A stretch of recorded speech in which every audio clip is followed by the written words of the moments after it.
Assalamualaikum warahmatullahi wabarakatuh. Good morning, all honorable resource persons, board of director and manager of SEAMEO RECFON, all respectable participants, ladies and gentlemen. My name is Selvi Aprianty Mardiana. It is my pleasure to be a master ceremony for this webinar. And on behalf of SEAMEO RECFON Committee, I would like to extend a very warm welcome to the fourth session of Southeast Asia Nutrition Goes to School NGTS webinar with the topic School Garden and Water, Sanitations and Hygiene Program. SEAMEO RECFON launched NGTS in 2016 that has benefited thousands of school teachers from Southeast Asia countries. The school-based approach has been highly advocated to prevent nutritional problems among children. In 2017, the NGTS started online training and seminar, so it is able to accommodate all individuals from different parts of the world to stay updated. The 2020 webinar series featured 4 thematic sessions that invite academia, researchers, practitioners, and policymakers who are responsible for delivering the best practice and lesson learned in the implementation of school-based nutrition and health program, especially in Southeast Asian countries. This year, NGTS webinar focused on school-based nutrition promotion, school feeding program, healthy school canteen, and the last that we will have today is school garden and water sanitation and hygiene program, or so we call it WASH program. Today's discussion is the fourth session of NGTS webinar series. This topic is important since School Garden and WASH program is an educational tool to teach children about environment, food system, how can healthy food benefit for their health, and also promoting WASH practice at individual, household, until community level. To begin this event, I would like to remind general rules of NGTS webinars. 1. Participants are expected to enter YouTube channel on time. 2. The use of headphone is recommended. 3. At the end of the sessions, participants are expected to fill out the evaluation form as the proof of attendance today. 4. The certificates will be given to the participant who completed this evaluation form. 5. The link to the evaluation form will be shared at the prior of the end sessions. 6. The certificate will be available 2 weeks after this webinar, and for further information, please visit SEAMEO RECFON website and social media regularly. 7. Be sure to subscribe and like SEAMEO RECFON YouTube channel and follow our other social media accounts. Before we enter the first sessions, I will read out our agenda for this morning as follows. The first agenda is opening. The second agenda is opening remarks by Pak Muhtaradin Mansur, MD, PhD. The third agenda is introduction of Dr. Leila S Africa, R&D from University of Philippines as our today's moderator. The fourth agenda is a webinar delivered by 4 honorable speakers from Southeast Asia countries with discussion part after all presentations finish. And the last agenda is closing. Ladies and gentlemen, as we are entering the webinar session, we invite you to pay respect to SEAMEO colors as well as gain more understanding of our organizations by watching these following videos.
Take a stand for our future and making a plan for people to grow because building the future is SEAMEO's legacy. We hope that NGTS will also be one of SEAMEO RecFon's legacies. Ladies and gentlemen, now we are pleased to have Mr. Muhtaruddin Mansur, MD PhD, as the Director of SEAMEO RecFonds to give his opening remarks. Pak Muhtar, time is yours. Thank you, Mbak Selvi. Selamat pagi, magandang umaga, sawadika. Very good morning to all. Assalamualaikum warahmatullahi wabarakatuh. Access to safe drinking water, sanitation, and hygiene or water services has an important positive impact on nutrition. The WAS is major component of nutrition problem controlling program as one of the nutrition problem sensitive approach. The WHO stated that achieving the goals of ending preventable child and maternal deaths, eliminating non-communicable diseases, and neglecting tropical diseases require addressing malnutrition in all forms. SEAMEO RecFon committed to contribute more on the integrated program of nutrition and WAS. SEAMEO RecFon integrated the activities of WAS into the flagship program of NGTS, Nutrition Goes to School. In collaboration with GIZ, we have initiated WAS in some schools in West Java, Central Java, and also in West Nusa Tenggara. The Southeast Asian NGTS webinar series bring practitioners from both education and health sectors from Southeast Asian region and beyond to keep updated while adopting new learning and teaching methods suitable to current available resources, which vary across socioeconomic political strata, not only in responding the pandemic situation, but also to maximize the available IT-based development.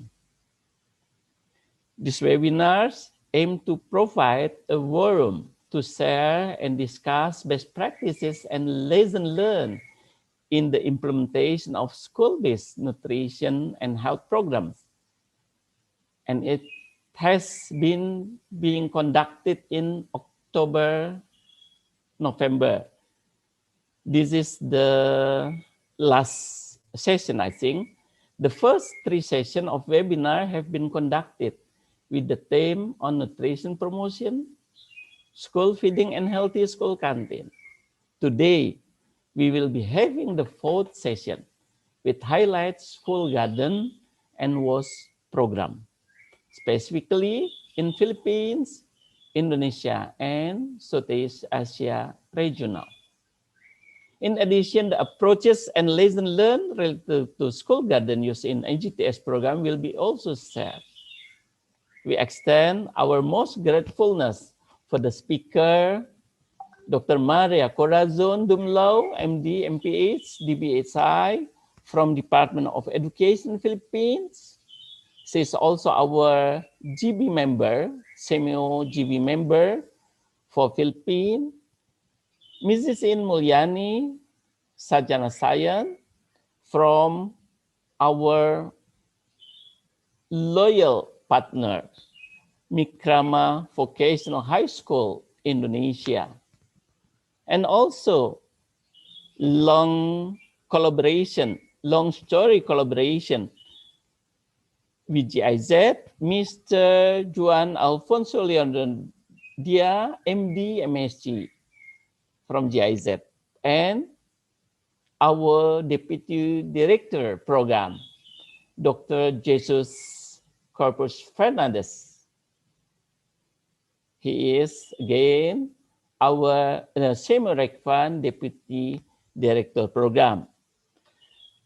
Also the moderators, Professor Dr. Leila S Africa,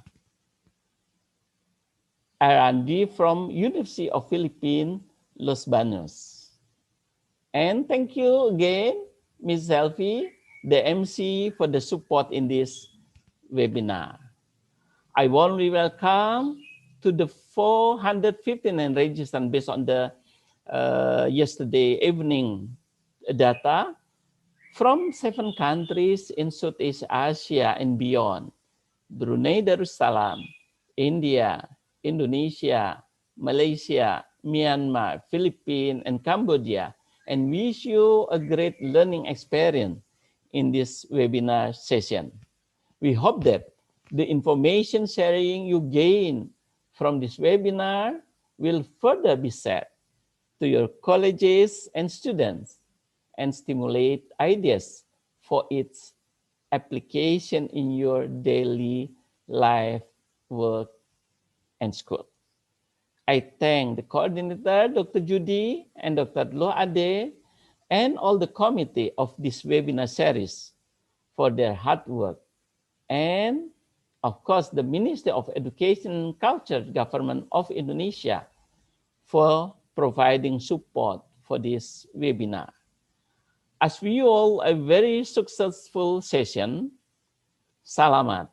Wassalamualaikum warahmatullahi wabarakatuh. I'm returning back, Sylvie. Thank you. Thank you very much, Pak Muhtarudin, for the wonderful remarks. Ladies and gentlemen, to start the core of the fourth sessions of Southeast Asia NGTS webinar for School Garden and WASH program, I would like to introduce Dr. Leila S Africa, R&D from University of Philippines as our moderator today. Allow me to read Dr. Leila biography. Dr. Leila, originally from the Philippines and now currently work as professor at Institute of Human Nutrition and Food, College of Human Ecology, University of the Philippines, Los Baños. Dr. Leila obtained Bachelor of Science and Master of Science in Applied Nutrition from University of the Philippines, Los Baños. She gained a Diploma on Food and Nutrition Security from Wageningen International, Netherlands. She also obtained her doctoral of philosophy from study program in nutrition, Faculty of Medicine, SEAMEO RECFON, Universitas Indonesia in 2015. Dr. Leila has various working experiences. She is obtained bachelor degree, and Dr. Leila um, joined as University Research and Extension Associate. She then has been teaching in the university since 2002 until now. In 2016, Dr. Leila became head of Nutrition Policy and Programs Divisions. And currently, Dr. Leila works as director for Institute of Human Nutrition and Food, College of Human Ecology, University of Philippines, Los Baños. At the same time, she actively works as a professor. Dr. Leila has many publications. She achieved numerous awards and awarded scholarships and fellowships from DAAD, IOTS, SEAMEO TROPMED, NUFFIC, and Union Ajinomoto. Ladies and gentlemen, please welcome Dr. Leila Sansdalan, Africa.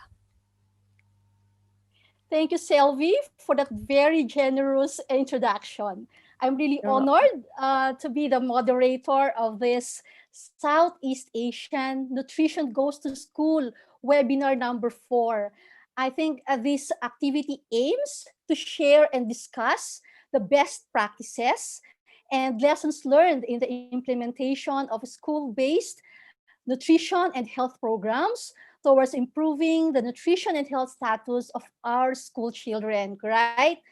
In this fourth session, we will highlight, okay, school garden and of course the water, sanitation, and hygiene or WASH programs. The organizers are very busy. They really invited speakers who are experts in policy development, program management, and practitioners of school garden and WASH program.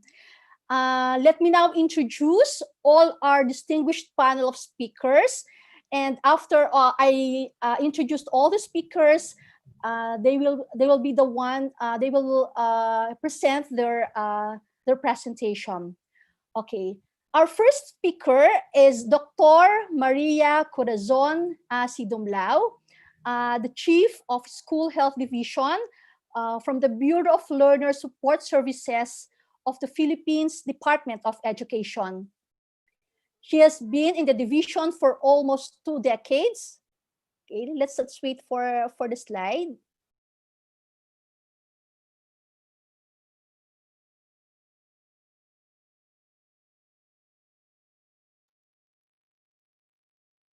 Okay, as I've mentioned, our first speaker is Dr. Maria Corazon C. Dumlao, the Chief of School Health Division from the Bureau of Learner Support Services of the Philippines Department of Education.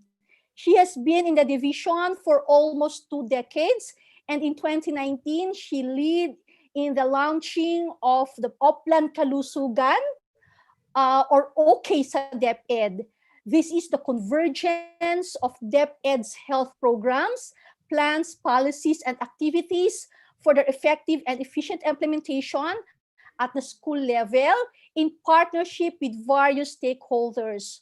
The school garden, as part of the school-based feeding programs, and Wash in Schools or WINS are part of this initiative. Dr. Dumlao, in her talk, will highlight the existing school-based food and nutrition policies and programs related to school garden and WASH program in the Philippines. Okay, our second speaker. Our second speaker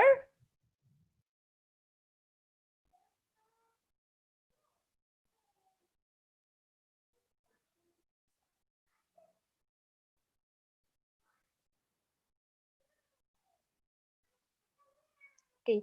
Our second speaker is Miss Iin Mulyani. She is the principal at the Wikrama Vocational National High School in Bogor, Indonesia.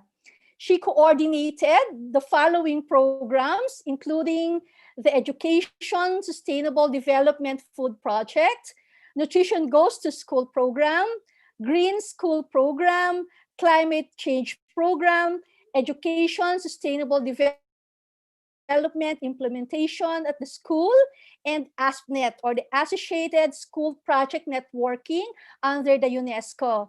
In her talk, she will highlight how the school garden and WASH program strengthening is done in SMK Wikrama, including the initiation, planning, management, and coordination of different stakeholders, as well as the challenges and lessons learned. Okay, our third speaker is Dr. Juan Alfonso Leonardia. He is the Regional Program Coordinator under the Regional Fit for School Program of GIZ.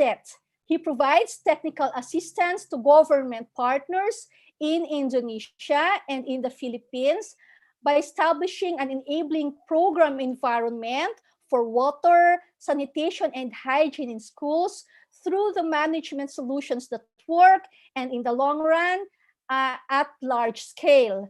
Dr. Leonardia will explain how WASH is coordinated, implemented, monitored, and evaluated at school level, including facilities, capacity building, demand creation, and other school community participation in Southeast Asian region. Our last speaker is Dr. Jesus C. Fernandez, the current Deputy Director for Program of the SEAMEO RECFON. Before joining SEAMEO RECFON, he was connected with the following organizations, including SEAMEO Regional Center for Tropical Biology or BioTrop, Southeast Asia Network for Agroforestry Education, World Agroforestry Center, and the SEAMEO Regional Center for Graduate Study and Research in Agriculture or CIRCA. His areas of specialization include organizational communication and management, strategic planning and project management, networking and collaboration, capacity building, information management, and creating systems-based solution, among others. Dr. Jess will summarize and will talk about the theoretical aspects, why school garden and WASH are part of the Nutrition Goes to School program. He will also summarize the approaches, challenges, and lessons learned. So each of our speaker will have 20 minutes to present, and after all the presentations, um, we will have our question and answer portion. Actually, the Q&A site was presented a little while ago. And the Google form link is accessible to all participants who want to ask the questions, and it will be flashed later for you to be able to ask questions. Ladies and gents, yeah, okay. So this is the link for the question and answer portion. So please write your questions and please be brief and clear with your opinion and questions. Okay, friends, ladies and gentlemen, our speakers for today, Dr. Maria Corazon C. Dumlao, Ms. Iin Mulyani, Dr. Juan Alfonso L. Leonardia, and Dr. Jess Fernandez. Let us all give them a virtual round of applause.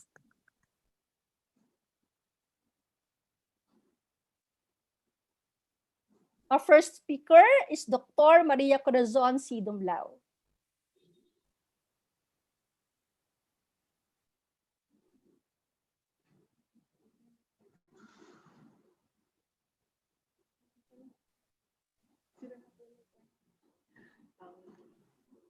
May I be allowed to share my screen so I can control the time, if I may?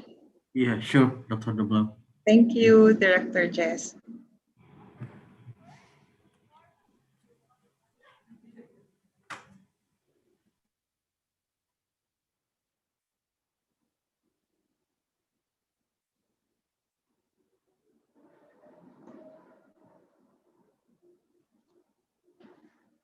Good day, everyone. I would like to extend my sincerest gratitude to SEAMEO RECFON for the opportunity to present the School Garden and WASH program of the Department of Education.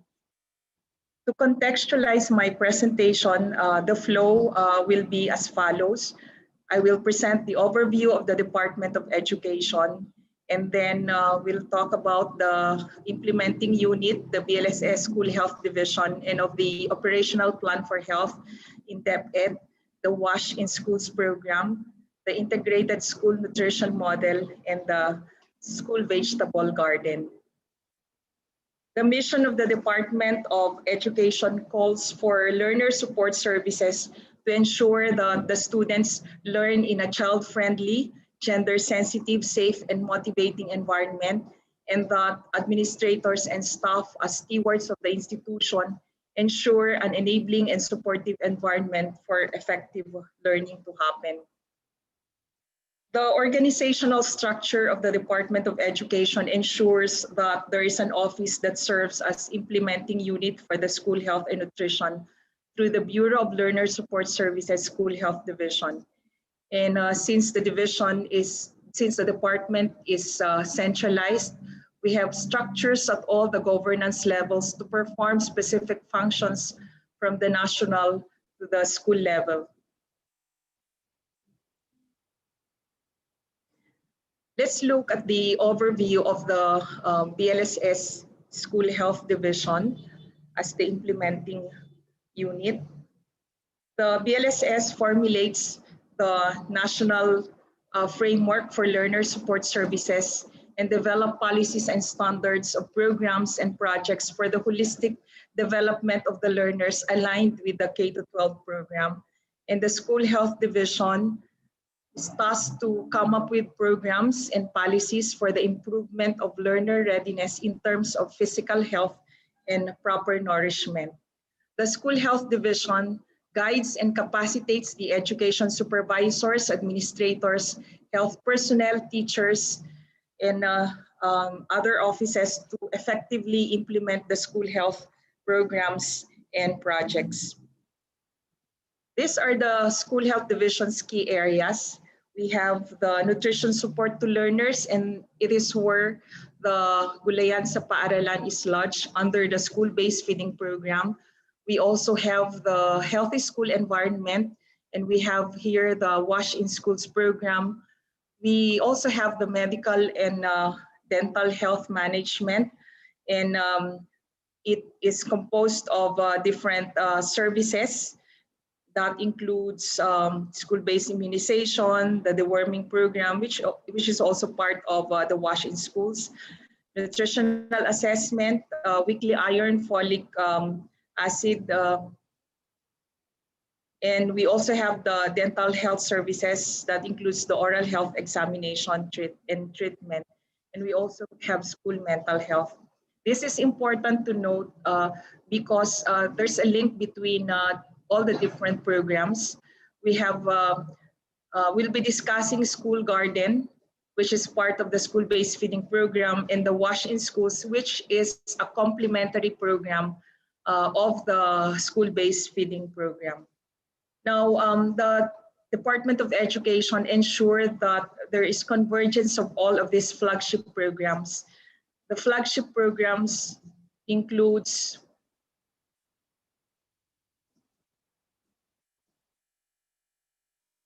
the school-based feeding program, the National Drug Education Program, the Wash in Schools, the medical nursing services, the dental health services, and the school mental health. There's a need to converge this program so that the school heads will have a better appreciation of the different activities, and they will be able to link the different flagship programs. Let's look at Wash in Schools. The DepEd Wash in Schools program, through the Technical Working Group and its partners, GIZ, Save the Children, UNICEF, and other partners, has been at the forefront of planning standards, developing a national strategy, and WINS implementing mechanisms. And within this enabling environment, the Wash in Schools program is propped by a comprehensive package of WASH services, a stepwise approach for improvement, graduated performance indicators, local level monitoring, and incentive system. Access to safe drinking water, basic sanitation and hygiene, or Wash in Schools is the right of every child, and the provision of adequate WINS is a defined target within the SDG 6 and 4, which constitutes the most basic prerequisite for a healthy learning environment. The Department of Education crafted the WINS policy through DepEd Order number 10 series of 2016, which is a holistic program defining the standards for water, sanitation, hygiene, deworming, and health education. And it is designed to achieve learning and health outcomes of Filipino students through a comprehensive, sustainable, and scalable school-based WASH program pursuant to the state's mandate to defend the right of children to dignity, assistance, and protection from conditions that would hamper their development. The DepEd Wash in Schools program has 8 components, namely oral hygiene and proper hand washing, provision of safe and adequate water supply, provision of toilet, hand washing and drainage facilities, environmental sanitation, food sanitation, menstrual hygiene management, deworming, and hygiene and sanitation education. Following a global framework for implementing WASH in schools, an integrated quality assurance and performance recognition were set up and formalized under DepEd Memo 194 series of 2018, and this is called the DepEd's 3-star approach, which promotes incremental improvements to help schools reach the national standards indicated in the policy one step at a time.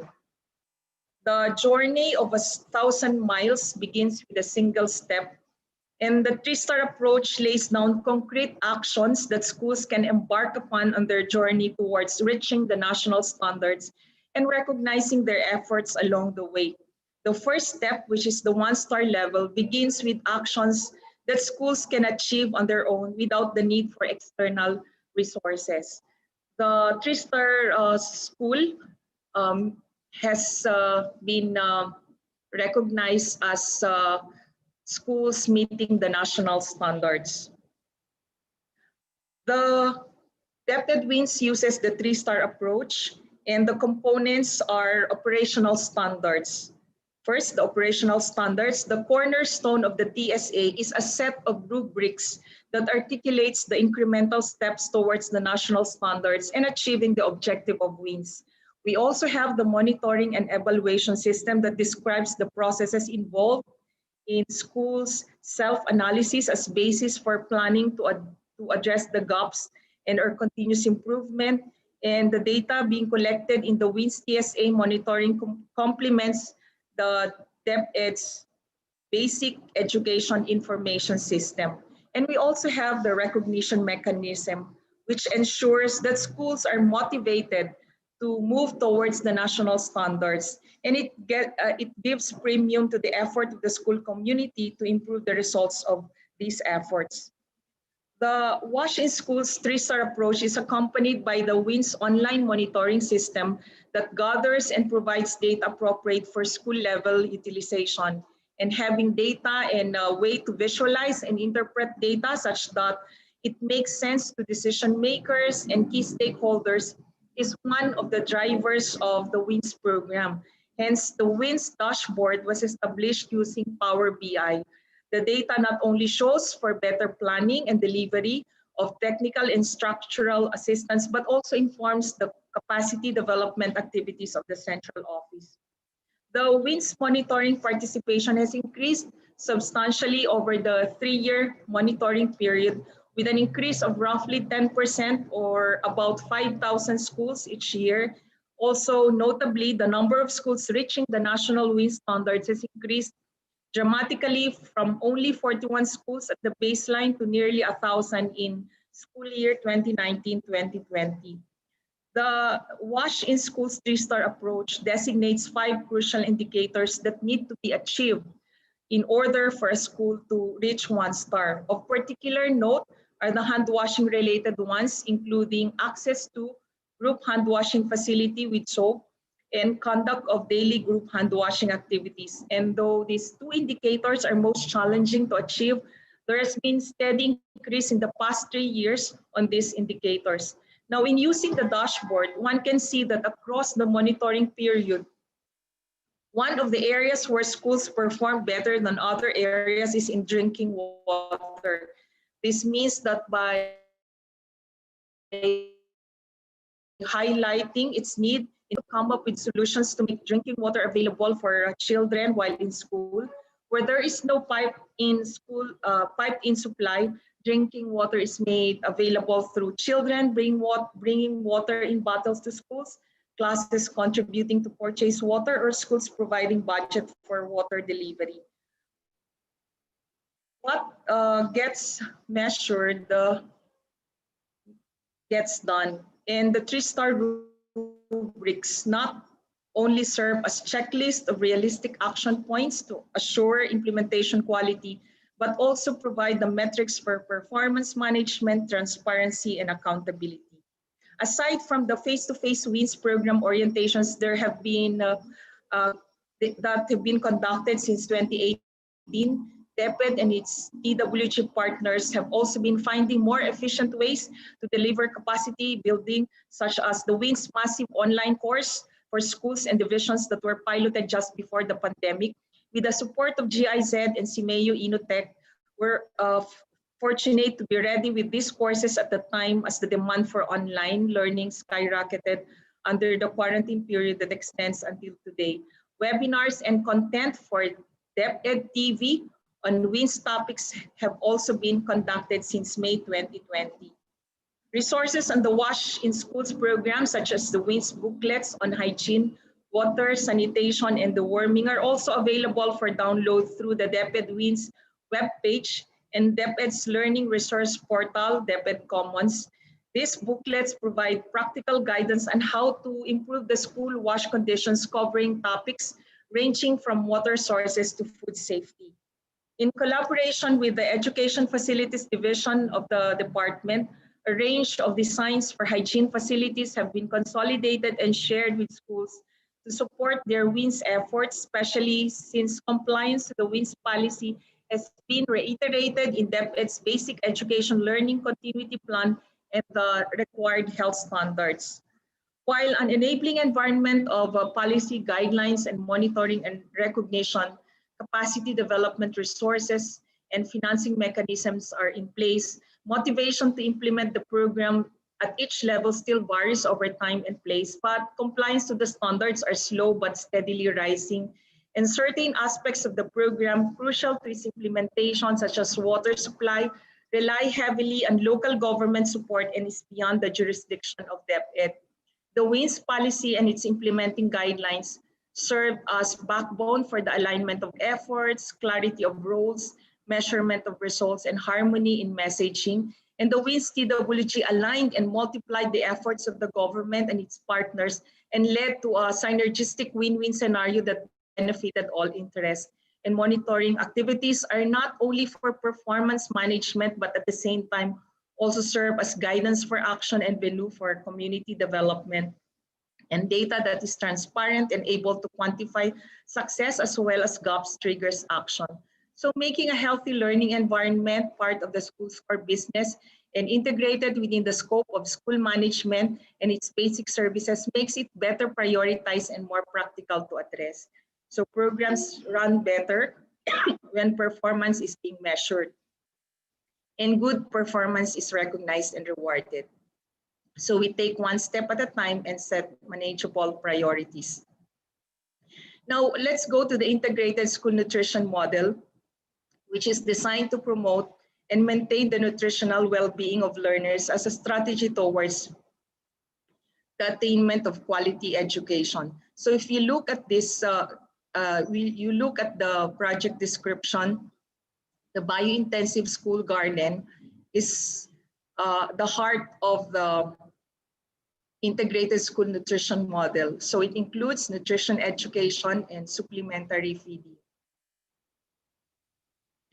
The ISNM started as an action research in DepEd Cavite, where evidences for each of the components were generated.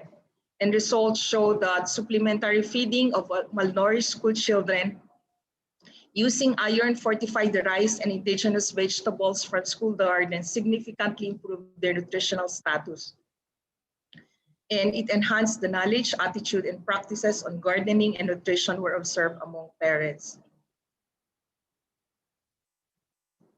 The project tested and successfully sustained biointensive nutrition gardens and crop museums that aim to retrieve and conserve crop cultivars while improving year-round availability. So from 58 schools, we already have lighthouses in 223 schools division nationwide.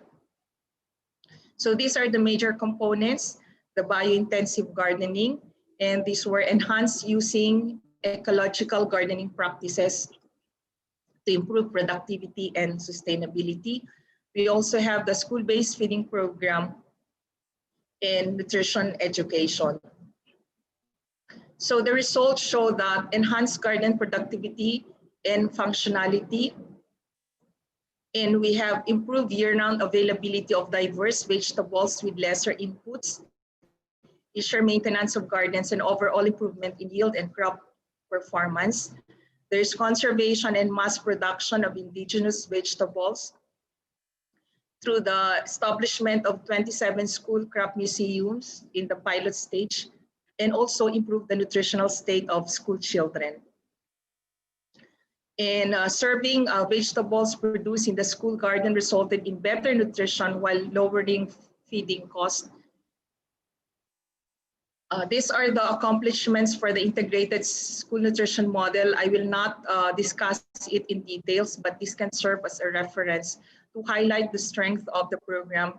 It is heavy with capacity building, and also there's a yearly program implementation review, and it is complemented with downloading of financial assistance to the field to ensure that there is assistance for the establishment of the lighthouses. So these are examples of photos for the integrated school nutrition model. Now, the Gulayan sa Paaralan is not a new concept. It started in the Philippines in the 1970s. There's been changes in the name or the branding. However, it's the same vegetable gardens throughout the years. And from 2007, it has changed to school-based Alay Tanim program, and then 2011, it was under the National Greening Program, and then it was extended until 2028 through Executive Order 193 series of 2015, expanding the coverage of the National Greening Program. And in 2019, we have the Gulayan sa Paaralan. Now, the management of the program is shared with our colleague division, the Youth Formation Division. So this is the project profile of the Gulayan sa Paaralan. And the objective is to promote food security in schools and communities through self-help food production activities and values among learners, and appreciation of agriculture as a life support system. And its objectives, specific objectives include establishment and maintaining the school gardens as ready food basket or sources of vegetables in sustaining feeding. It also serves as laboratory for learners, and it serves to produce vegetables that are rich sources of protein, vitamins, and minerals, and eventually increase vegetable consumption and improve learners' nutrition. It also showcases small-scale food production models and inculcate among the learners the values of gardening, good health and nutrition, love of labor, and caring for others. So these are the accomplishments. We also have a regular program implementation review, and we also have capacity building of the different divisions in the Philippines to ensure that we have a core of trained professionals to implement and monitor the program. We also have we have issued the DepEd Memo number 95, 2018, sustaining the implementation of the vegetable gardens in public elementary schools and secondary schools nationwide. And we also have downloaded financial assistance for the establishment of craft museum or gardens to 10,000 schools. And also downloaded the financial assistance for the establishment or maintenance of school gardens, implementing the integrated school nutrition model. And what is exciting is that we also provide financial assistance for the conduct of the search for outstanding Gulayan sa Paaralan implementers for 2018 to 2019. So these are the accomplishments. What I would like to highlight is that there's a need to provide assistance to the field, start a fund for the establishment and enhancement of gardens and nurseries. And that if you look at the schools with sustained vegetable gardens, with support from canteen funds, MOE, and PTCA funds, we can see that through the years it has increased from 56% to 80 to 90 schools in 2018 to 2019. And we also assisted schools in the establishment of vegetable gardens through provision of trainings in coordination with the Department of Agriculture. We have established vegetable gardens in public elementary schools through our partnership with East-West Seed Foundation. And then we have established school garden models in flood-prone areas with the support of ABRDC in Thailand, and established crop museum in Region 4A in coordination or collaboration with the International Institute of Rural Reconstruction. These are the DepEd issuances that are relevant to the implementation of the school, the vegetable garden. So to end my presentation, I would like to note that children need to be educated to be healthy, and children need to be healthy to be educated. So thank you very much for your time and attention. And Again, my sincerest gratitude to SEAMEO RECFON for the opportunity to present our programs. Thank you very much. Thank you, Dr. Dumlao, for a very comprehensive presentation on WASH and also the school garden. I think we are very proud that we have all these programs. So let's now go to our next speaker, Miss Iin Mulyani.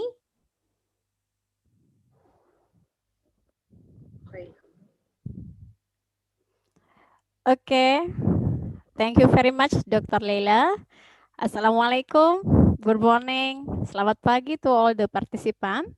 I will present about sharing experience in implementing school garden program at Wikrama Bogor Vocational High School, Indonesia. Next. The outline of my presentation consists of 6 main points. First, the school profile, school garden implementation, rationale to strengthening the school garden, progress and challenges in implementing school garden program, lesson learned from the school garden program, and the last is a future plans.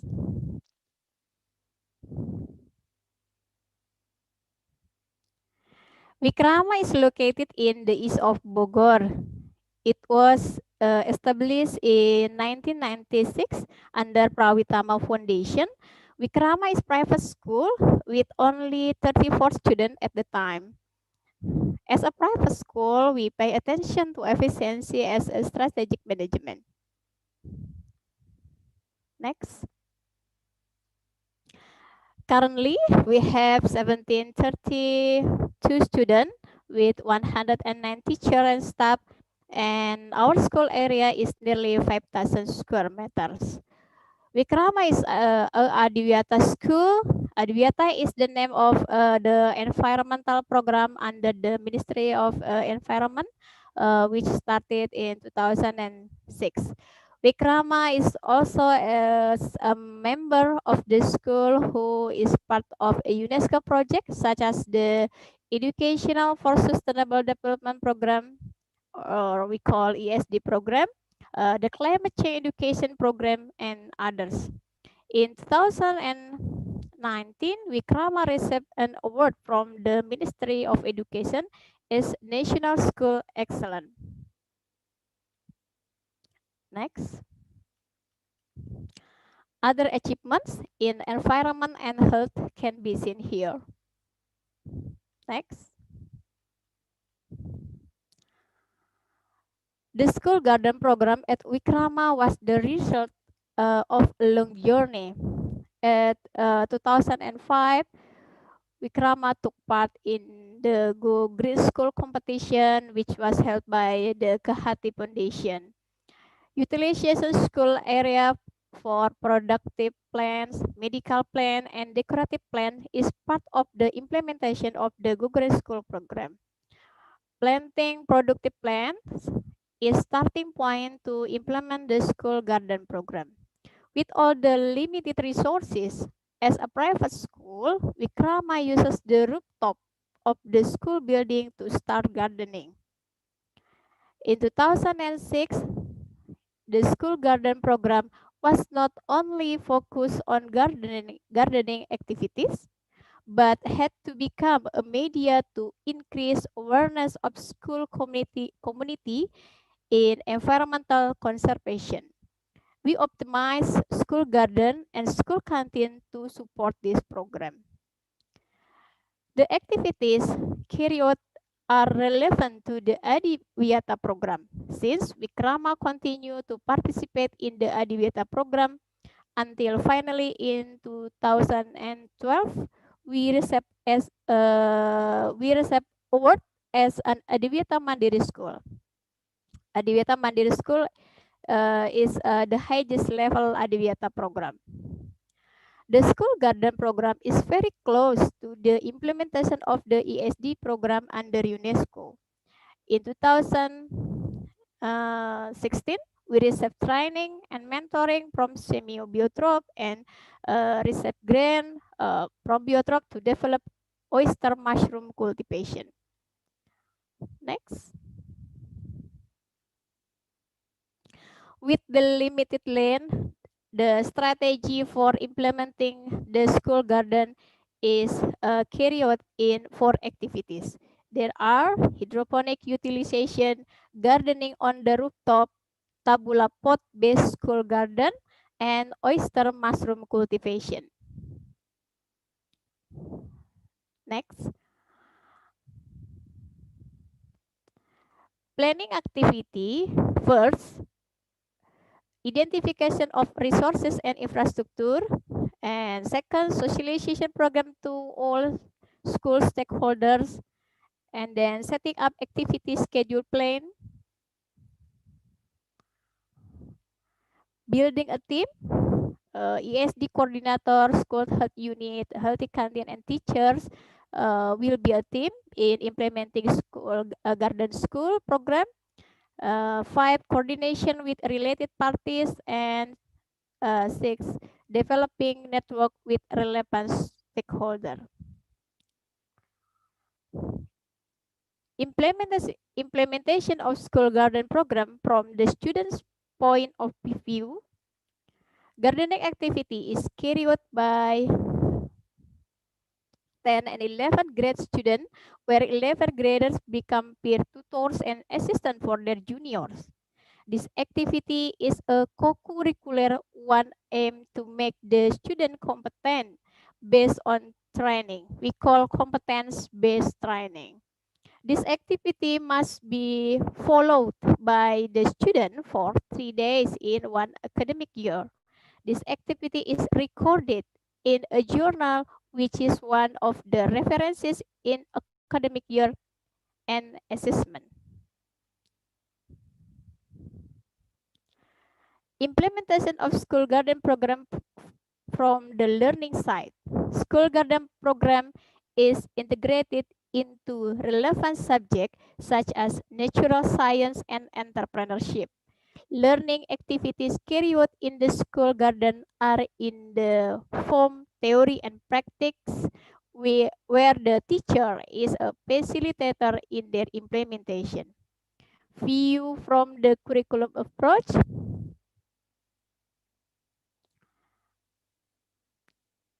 The school garden program is also as a co-curricular activity in the form of competence-based training, as I explained earlier. This program can also attract some students to explore and develop themselves in farming, so that school facilitate this is in the form of extracurricular activities. Next.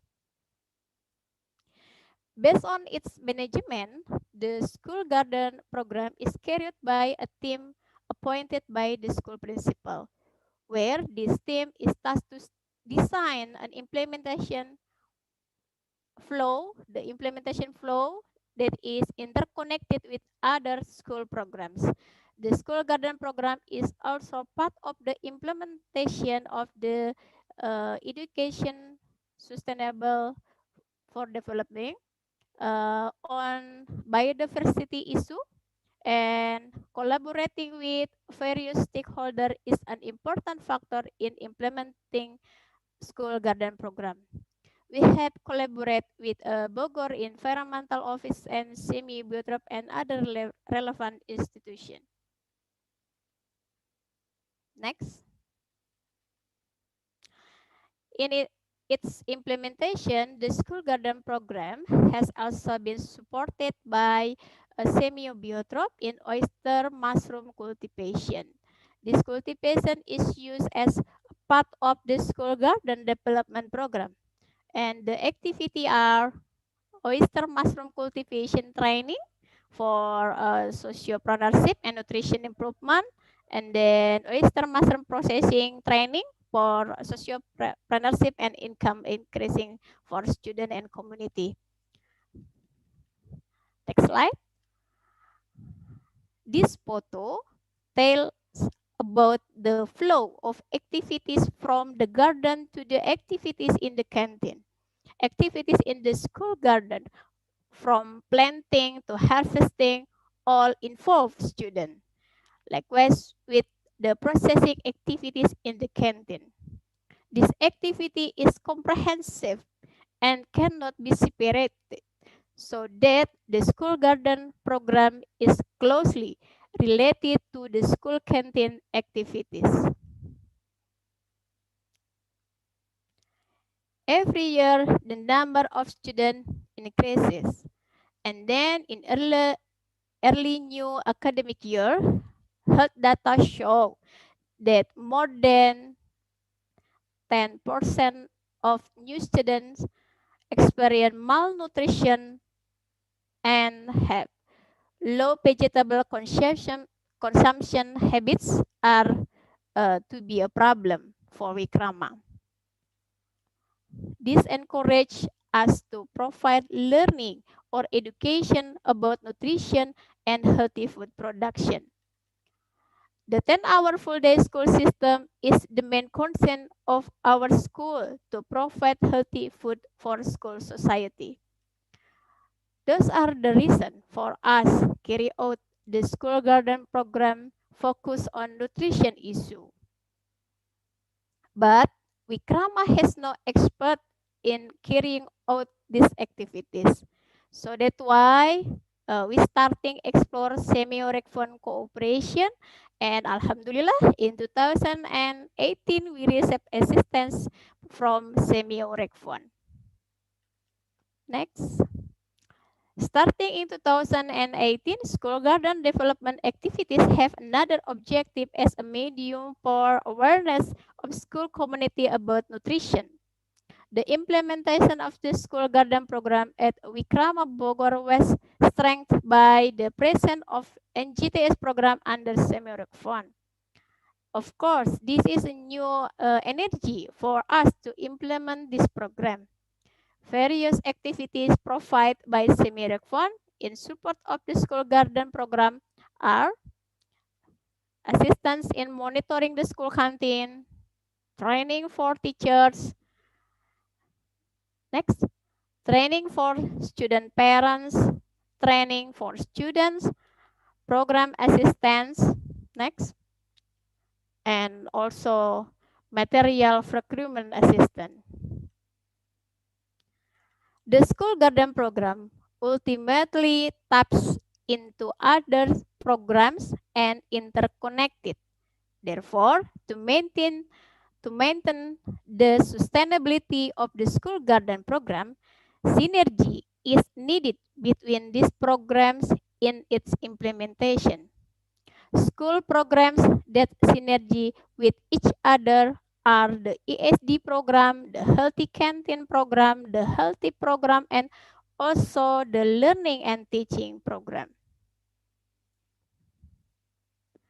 With the presence of NGTS in the school garden program, we know that the knowledge of school community about nutrition has increased, as well as the awareness to implement healthy life.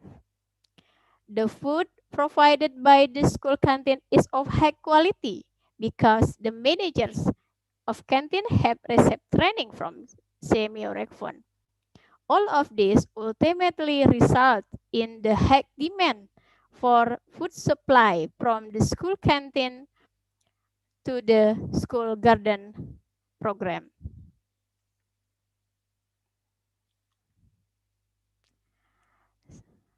But we have the challenges. First, Wikrama have limited cultivating area. High teachers turnover, lack of parent support, and also mindset of student that gardening is just a school subject. We believe that collaboration of all parties involved in school garden program is a key factor in implementing a school garden program. Lesson learned from the school garden program are: the school garden can be used as a learning media for various subjects, including to develop entrepreneurship spirit. The school garden can give the student choice of consuming vegetables. School garden is a nutrition education tool. School garden can provide an active learning atmosphere, providing real experiences for students and indirectly strengthening the student heart and soft skill. And also the school garden program provides the student with learning knowledge about gardening so that this experience can be put into practice and bring about change in their family environment. Next. So, future plans, along with the increasing demand, there needs to be an increase in the amount of food production resulting from gardening activities by optimizing the hydroponic system and tabula pot system, and of course, optimizing involvement of parents to support this program. Next. Here's a short video about school garden activity. So, video please.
Okay. I think this is the end of my presentation. And thank you. Return to Dr. Leila. Thank you very much, Miss Iin. It's a very interesting, a very interesting concept. You have the gardening at the rooftop. Right. It's congratulations in your project. Okay, so we will now continue with our third presentation. I will now call Dr. Juan Alfonso Leonardia. Are you ready, sir? Yes, I'm ready. Thank you. Okay. Thank you, Miss Laila. May I request? I think it's Pato here and who's controlling the presentation. Yes. Yes, and also I don't have video privileges. I think. Oh no, wait. Okay. Okay. So yes. Okay. Thank you very much to SEAMEO RecFon for this opportunity for the GIZ Fit for School program to share our experience in implementing WASH in schools. So can we move to the next slide, please? Yes, we were asked to, the first question that came with this speaking engagement was why WASH in schools? So I guess the role of WASH in preventing diseases are well established and have even gained more emphasis during this pandemic. The high importance of WASH in human health and living conditions and dignity is so widely accepted that it is considered a basic right. And as you can see, It is validated by its inclusion in the Sustainable Development Goals. As you can see here, SDG 6 on water and on WASH aims for universal access, which goes beyond households and includes WASH in institutional settings and schools as one of those institutions. And we also are WASH in schools is also in SDG 4, which has a target on effective learning environments, which includes basic drinking water, sanitation, and hygiene in schools. These targets are mutually reinforcing and call for close collaboration between WASH and the education sectors. The Regional Fit for School program of GIZ, its objective is to support the achievement of these sustainable development goals in our 4 partner countries and to ensure that they uh, reach the basic service level. Next slide, please. The Fit for School program has been working in Cambodia, Indonesia, Lao PDR, and the Philippines since 2011, starting with a scalable model for managing and implementing WASH in schools. Over the years, the model has been integrated into national WASH in schools or WINS policies, guidelines, and programs, thus scaling up the model became a government-led process. The program continued to support the government scale-up over the years by strengthening national and subnational management processes, particularly monitoring and recognition systems and capacity development that I will also explain later. Next slide, please. Um, I, I, I guess we imagined that the discussion here would be more at the school level, but so I will just describe briefly what we do at the school level and how we were able to scale it up through government systems. On the school level, the Fit for School program focused on daily hygiene practices such as group hand washing with soap and toothbrushing with fluoride toothpaste. Group activities make activities a fun and interactive learning experience and ensure skills-based learning for all children. Other interventions comprise biannual school-based deworming, distribution of information materials on menstrual health and hygiene, and integrated wash and school feeding activities. School management received guidance and tools to set up and monitor processes and to ensure regular operation and maintenance of the needed facilities, these things that you see in blue. The practical model was meant to be doable with resources existing in most schools. Together with the responsive school management and the help of stakeholders in the school community, the provision of basic wash services in schools were made within reach. But how do you get the schools to do these activities at mass or nationwide scale in the long term? Okay, next slide, please. I think that was also the question. There's really a lot of models out there on how to do things, and it seems that wash interventions are basic enough. But thinking what becomes a challenge is really how to scale it up at a nationwide scale and sustain it in the long run. So in this diagram, simple and system-oriented are how we work and design program interventions, and scalable and sustainable is what we would like to achieve. In order to reach scale and sustainability, programs and interventions need to be simple and embedded in the system. I'd like to highlight the link between simple and system thinking. Since the systems you work with are usually in the developing stage, only simple solutions can be absorbed and sustained by the system. Thus, if the goal is scale and sustainability, we need to keep 2 things in mind. Keep it simple and work through the system. Only by working through the system, its resources and processes, can it be strengthened enough to ensure sustainability. If you think of scale from the very beginning, interventions for national WINS programs can be selected according to what can be done at scale. Next slide, please. Through modeling, focused interventions were determined to be scalable and doable within the scope of the education system.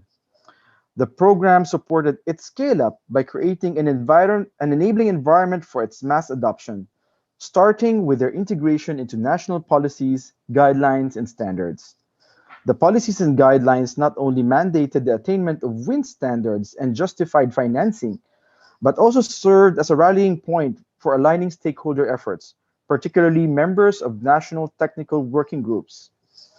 So as you see here, our program supported the development of policies in the Philippines, in Indonesia, and in Cambodia with their minimum requirements for WASH in schools, and at the same time supported provincial and city district offices in rolling out these policies and guidelines, training and supporting school improvement, particularly in Lao PDR.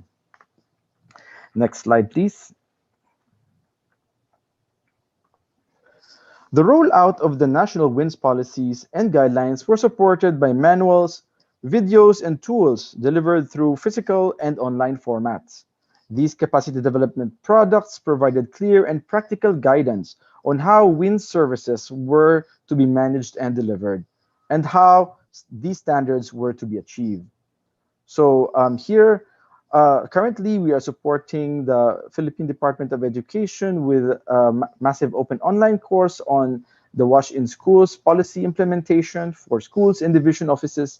And at the same time, we've also supported development of trainings and capacity development materials on various WINS implementation aspects, together with technical working groups.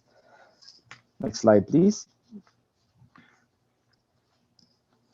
In order to guide and motivate the compliance to these standards, the program supported the development and strengthening of WINS monitoring and recognition systems that also provide a checklist and self-assessment tool that not only allowed benchmarking, transparency, and accountability and the recognition of efforts, but also provided a checklist and self-assessment tool on what needed to be done, as Dr. Dumlao also presented in her presentation.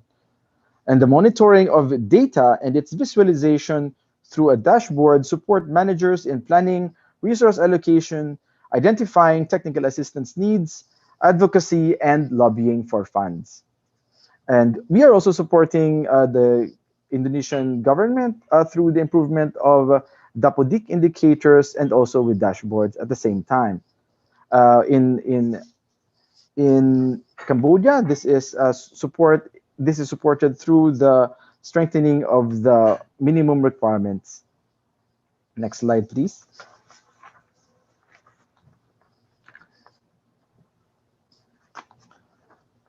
In most cases, the journey to reach national standards is long and daunting.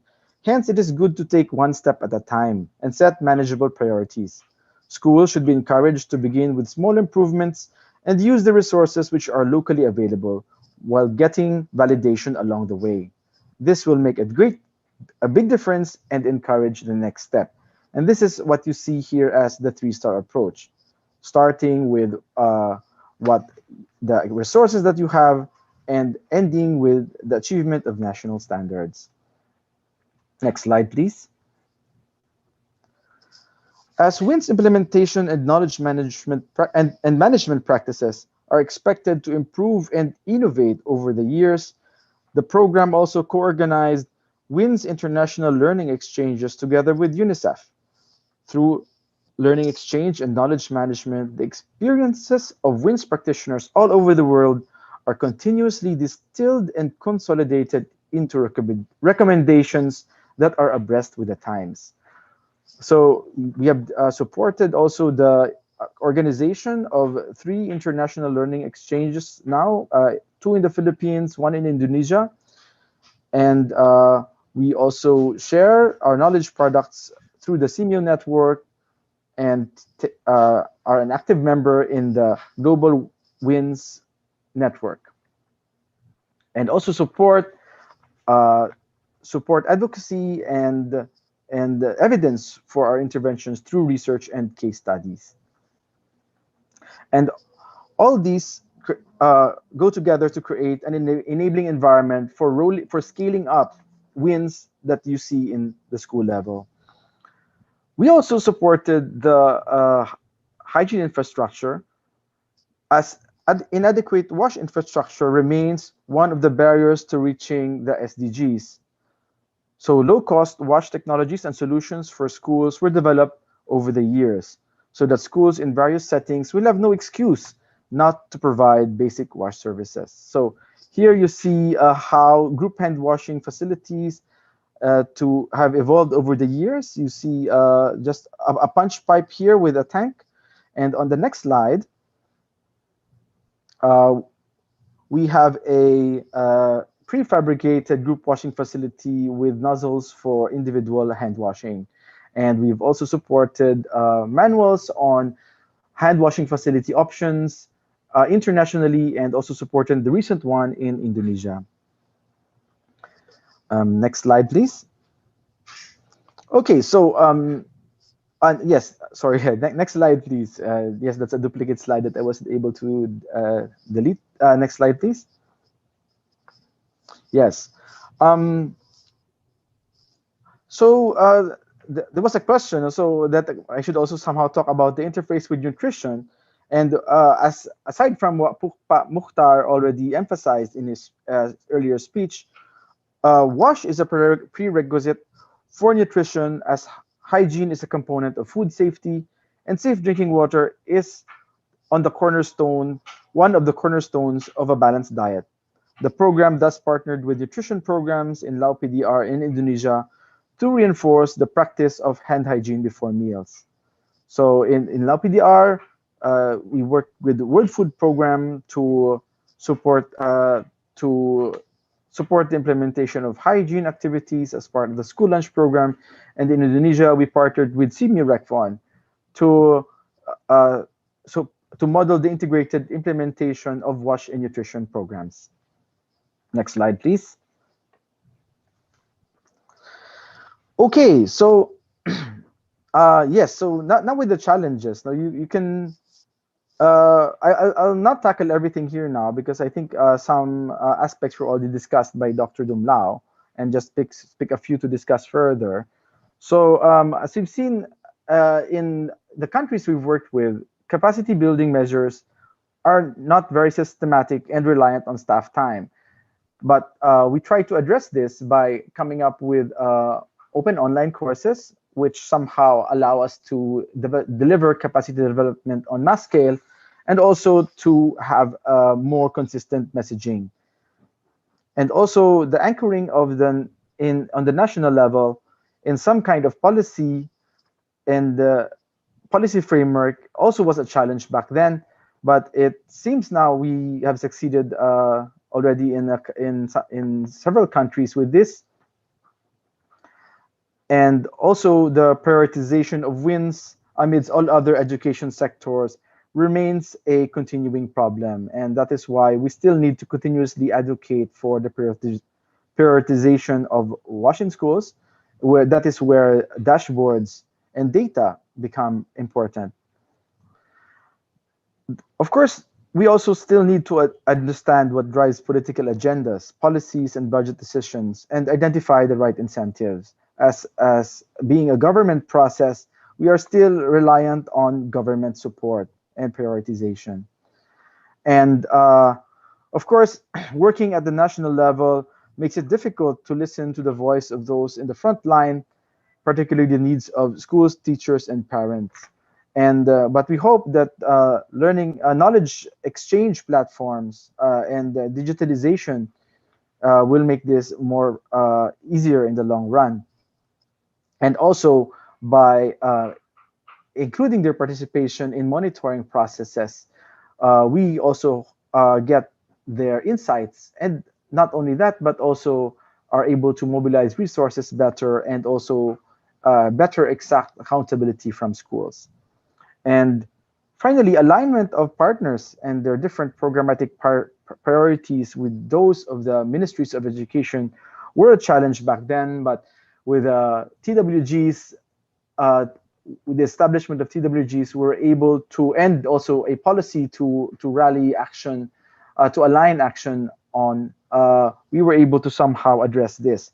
But of course, this is also a continuing process as programmatic priorities change over time. Next slide, please. Okay, so what are the innovations and promising practices that we've observed over the years? First of all, top-level guidance and political commitment is very important, particularly having a national policy framework and a related monitoring system really justifies a lot of action and also aligns action towards one goal. And having the monitoring system gets things done because, as I've said earlier, and what Dr. Dumlao also said, what gets measured gets done. And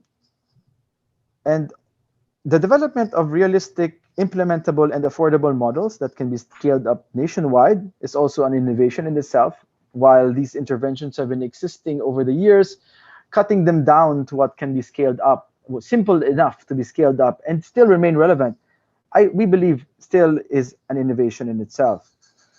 And practical implementation guidance and support for subnational levels that work through existing education sector processes, such as school-based management and school communities, are seen also as innovations, because back then the thinking about school health and school health programs were seen as something outside of the scope of school management.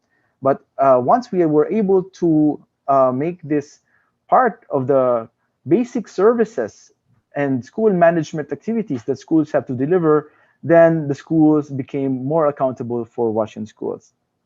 Next is the stepwise approach. The stepwise approach linked to incentive mechanisms towards national standards, which was also earlier described by Dr. Dumlao in the Philippines, but is also working in the 3 other countries.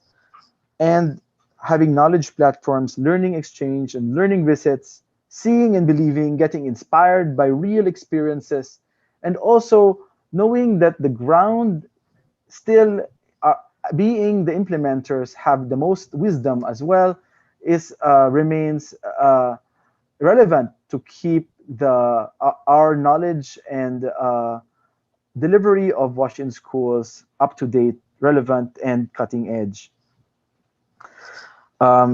Yes, next slide, please. Yes, and finally, what are the lessons learned and success factors of this program? So the 3-star approach we've seen is, we've seen, as in Dr. Dumlao's presentation, we've seen that it leads to slow but steady improvement at large scale.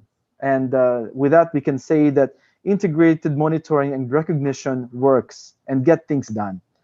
And a stepwise approach incentivizes small steps in the right direction. And having meaningful data raises awareness and resources for wins. Well, especially now in this age of data and the Industry 4.0, data is really the mover of humans. And we've also learned that champions can move a lot. They can advocate for wins within the sector, mobilize resources, and create synergies.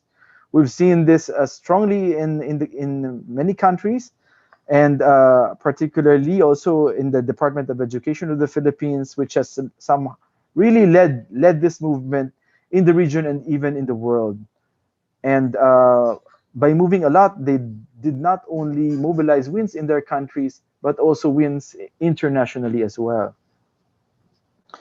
Also, having the education sector in the Ministry of Education in the driver's seat or ownership is important, so that there's commitment and that their own resources and processes are being used and strengthened in the long run. And only through this can wins be achieved really at nationwide scale. And finally, having strong and well-orchestrated partnerships with various stakeholders that align efforts and ensure that everyone is working towards the same goal with the education sector in the lead has been also truly beneficial for the program. And we've seen that our actions, we now claim the successes together, and in doing so, we have created synergies for each one of us and our own goals. Yes, so that's all, and I believe any questions on the presentation will be done during the question and answer portion. And once again, I thank you for your kind attention and for this opportunity to share our experiences in implementing WASH in schools. Thank you and have a good day. Thank you, Doc. Leonardia, for that very inspiring presentation. I learned about champion. I learned about a well orchestrated partnership, and at the same time, the relevance of ownership. Let's go now to our last but not the least speaker, Dr. Jesse Fernandez. Doc Jess, are you ready to present Yes, your I'm ready, presentation? Dr. Leila. Okay. I think the slides will be presented by Tohir. Yes. Yeah, good morning, everyone. I welcome all our viewers, and thank you for joining us in this webinar, our last NGTS Southeast Asia webinar series for this year. But hopefully we'll be having some more next year. Yeah, okay. So I'm privileged to share our center's experiences on nutrition education and school garden. How are they related to one another under our Nutrition Goes to School program, which have been launched since 2016. Okay, so for my presentation, I will walk you through some definitions of nutrition education and school garden and what are the benefits of these two concepts. And then I would like to try to present the relationship between these two concepts of nutrition education and school garden. And hopefully I will segue to give you an overview of our program on NGTS and how we operationalize School Garden as a tool for nutrition education under this program. And last, I will give you some take-home messages that you can really reflect on later on. Next slide, please. Just to give you a brief overview of what our center is, for those of you who are not yet familiar with SEAMEO RECFON. So we evolved through the years. We've been a member or a network of the SEAMEO TropMed in 1967 until we evolved as a regular autonomous SEAMEO center in 2011. We are one of the 26 SEAMEO centers of SEAMEO, and we envision ourselves as a center of excellence in human resource development in the area of food and nutrition in Southeast Asia. Okay, next slide, please. So I think I would like to contextualize my presentation by asking all of us a very basic question. Where do we learn about nutrition? Click first. Could you click? Okay, so can you click all together? I think these are okay. So, well, most of us definitely would say, like, I learned nutrition from my family, and because we all eat together during family gatherings, and we go to the market. I accompany my mom to the market, and at the same time, it's part of the traditions of what we are eating. So I learned nutrition from my family. But most of us would say, like, yeah, I learned much more in our school because we have it discussed in our classroom. We have our school canteen, and even we have a feeding program. In fact, when I was in elementary, I'm a recipient of a feeding program in our school in the Philippines. And we also have school garden, as discussed by Dr. Dumlao, as early as 1970. I'm already in the elementary by that time. So we're doing school garden. And also we go on a field trip, some farms. And of course, this is a part of the whole school policy. But in general, for most of us who have not experienced nutrition learning in the school, then we would say, like, oh, I learned it from my peers, or maybe because we attend eating together, social events, and this is also part of the whole societal tradition or norms and values we associate with food, as well as through the media right now, because we have a lot of YouTube and all other information that we find in the internet. So I believe this is how we would look at how we learn nutrition in general. Next slide. So, but you will see this, if you go back, the family, the school, and the society could be either an informal or formal way of learning nutrition. So, but then again, my presentation will be focused more on the school and how nutrition education and the school garden are meeting this need for us to know more about food and nutrition. Next slide. So this time, I would like to define what nutrition education is, and I found this a very interesting definition from the internet. It's very important to see that like this is nutrition education is not really like in a box, but it's a learning experience that this say it is designed for us to really influence our behavior on what we would like to eat and what we would like to really patronize and consume on a daily basis so we can have a much healthy and nutritious status of our well-being. And it also is a combination of different educational strategies that is delivered in different ways. And school garden is one of this, but I will be discussing it more later on. And in fact, it could be done individually as a community, like I said, in the family or in the social gatherings, and even in a policy level, because there are programs that really advocate education for nutrition's sake. Okay, next slide, please. So if we go back, for most of you who are school teachers here, we will know that a school has four major functions. A school provide knowledge to our students and also allow them to acquire some social skills. And the school also shape their good habits and behavior, plus to recognize and respect cultural norms and values. So with these functions, where do we see nutrition education? The way I see it, nutrition education really falls in any of this or in all of these functions of the school, because we believe that nutrition is a cut across topic in the life of any individual. And for students in that case, to learn and perform well in the school, they need to eat well and they need to eat properly. So they need to be educated as far as nutrition is concerned. Next slide.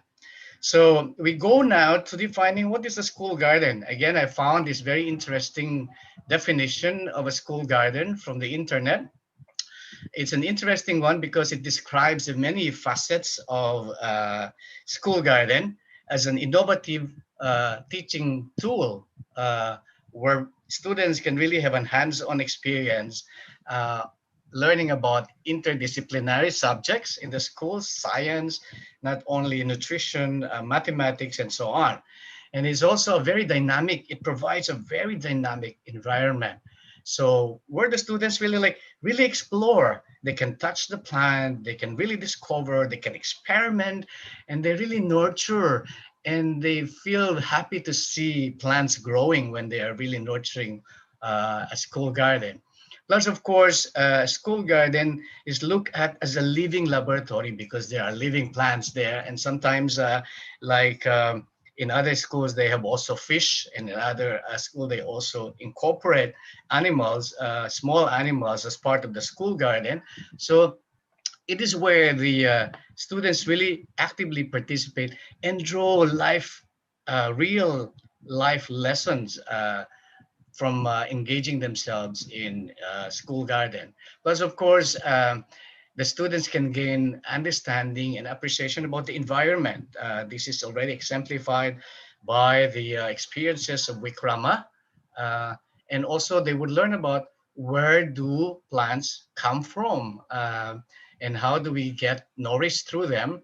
And plus, like, this is already a skills that they develop through the years and if they are involved in school garden. So on the next slide, these are some of the benefits of school garden.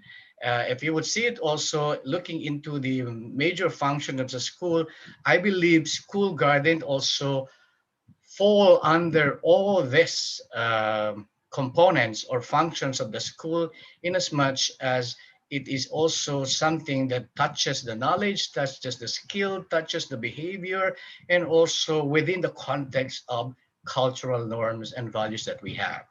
Next slide. Yep, next slide. So I just gathered some of the positive effects of school garden on students' nutrition, health, and behavior. So this has been exemplified also or related by Dr. Dumlao and also Bu Iin. But these are just studies that really have some evidences. So it improves students' nutrition knowledge as they engage in the school garden. Definitely in the long run, like Bu Iin said, the students become more interested and they develop this positive attitude of eating fruits and vegetables. And at the same time, this will be becoming a very established habits as they grow old. Because like everything is learned when we are still young. If you don't eat vegetables when you were young, it might be very difficult to eat vegetables in when you were adult. But then again, maybe because of health reason, then you are starting to develop the love for vegetables. And school garden also really exposes children on healthy food. And as they move around the garden, definitely they are being exercised physically. And also because they do that, school gardening is group work. So they really develop this kind of social interactions among them, among the students and among the teachers. And really this is somehow, most of them, I have known some of my friends uh, during my time now ended already as a farmer just because of the background that we obtained during the elementary years that we were still in school. And lastly, definitely gardening is a life skill. And nowadays, if you are looking into the situation we are in the pandemic, a lot of households now are turning into home gardening just because for food security reason. And so what you have learned from the school could be very much useful as you go along. And then this is a life skill because you can always use that anytime in your lifetime. And this is also one way of like really developing that self-esteem and the sense of ownership. Just imagine looking at one plant growing and then you harvest it. This is something that is very fulfilling for everyone. So those are just some of the positive effects of school gardens on the students' nutrition, health, and behavior, and even for all of us who are now adults who are still into gardening. Next slide. So looking into all these backgrounds, I see like there are three ways on how we would look at the relationship between nutrition education and school garden. So this is the nutrition education and school garden nexus. There are three. If you look into the color coding of nutrition education and school garden, A and B might look similar, but the positioning are different, and C will be very different. So I will be discussing it one by one in the next slides. So the first relationship is just like the school garden is looked at as a big school program for various purposes. It serves a lot of purposes, and nutrition education is just one of the purposes or the component of the school garden as a program. In fact, this has been true in the Philippines, like Dr. Dumlao said. Uh, Gulayan sa Paaralan has been there in the 1970s, but like this is much more on the productivity side of it, but the nutrition component is just one of it. And so in most cases, the schools in the Philippines like having a school garden just because this could be a demonstration site for agricultural production techniques. Also, the community around the school really benefits having a school garden in their vicinity. And in fact, to some schools, particularly in Europe, where UK, where school garden originated, it is really a food system for the whole community and the school itself for their consumption and the entrepreneurship. And plus, it also supports the environment and also beautifies the landscape of the school. So the school garden is there because of so many purposes. And the nutrition education is just one of the components within this overall school garden program. Next, please. But then again, the kind of relationship is the other way around. So there is a big nutrition education as a regular subject or a program in the school, and then the school garden serves as an educational tool to reinforce the concepts and theories and principles that are being advocated in the nutrition education program. In fact, this is much true in most cases of schools in the US. And I have just learned also from a friend who has been living in Japan that they have a nutrition education, but not totally as a subject per se, but this is much more within the health education and nutrition subject that they have in Japan. But the school garden is just one of the ways where students can learn much more about nutrition through the school garden. And the last one, next slide, please. This kind of relationship between nutrition education and school garden is just like very much true in most of the schools that we have in Indonesia or in Southeast Asia, where nutrition education is not yet recognized as a regular subject, or maybe just a small topic in one particular subject matter in the school, or it could be a part of a general nutrition program. Like in Indonesia, we have this Progas, the feeding program, and other programs that are related to nutrition. But then again, the school garden reinforces this kind of topic in a subject or this program in general for nutrition. And so the students can also be learning that. But in fact, the evolution of the school garden in the Philippines can now be related as in this kind of relationship right now.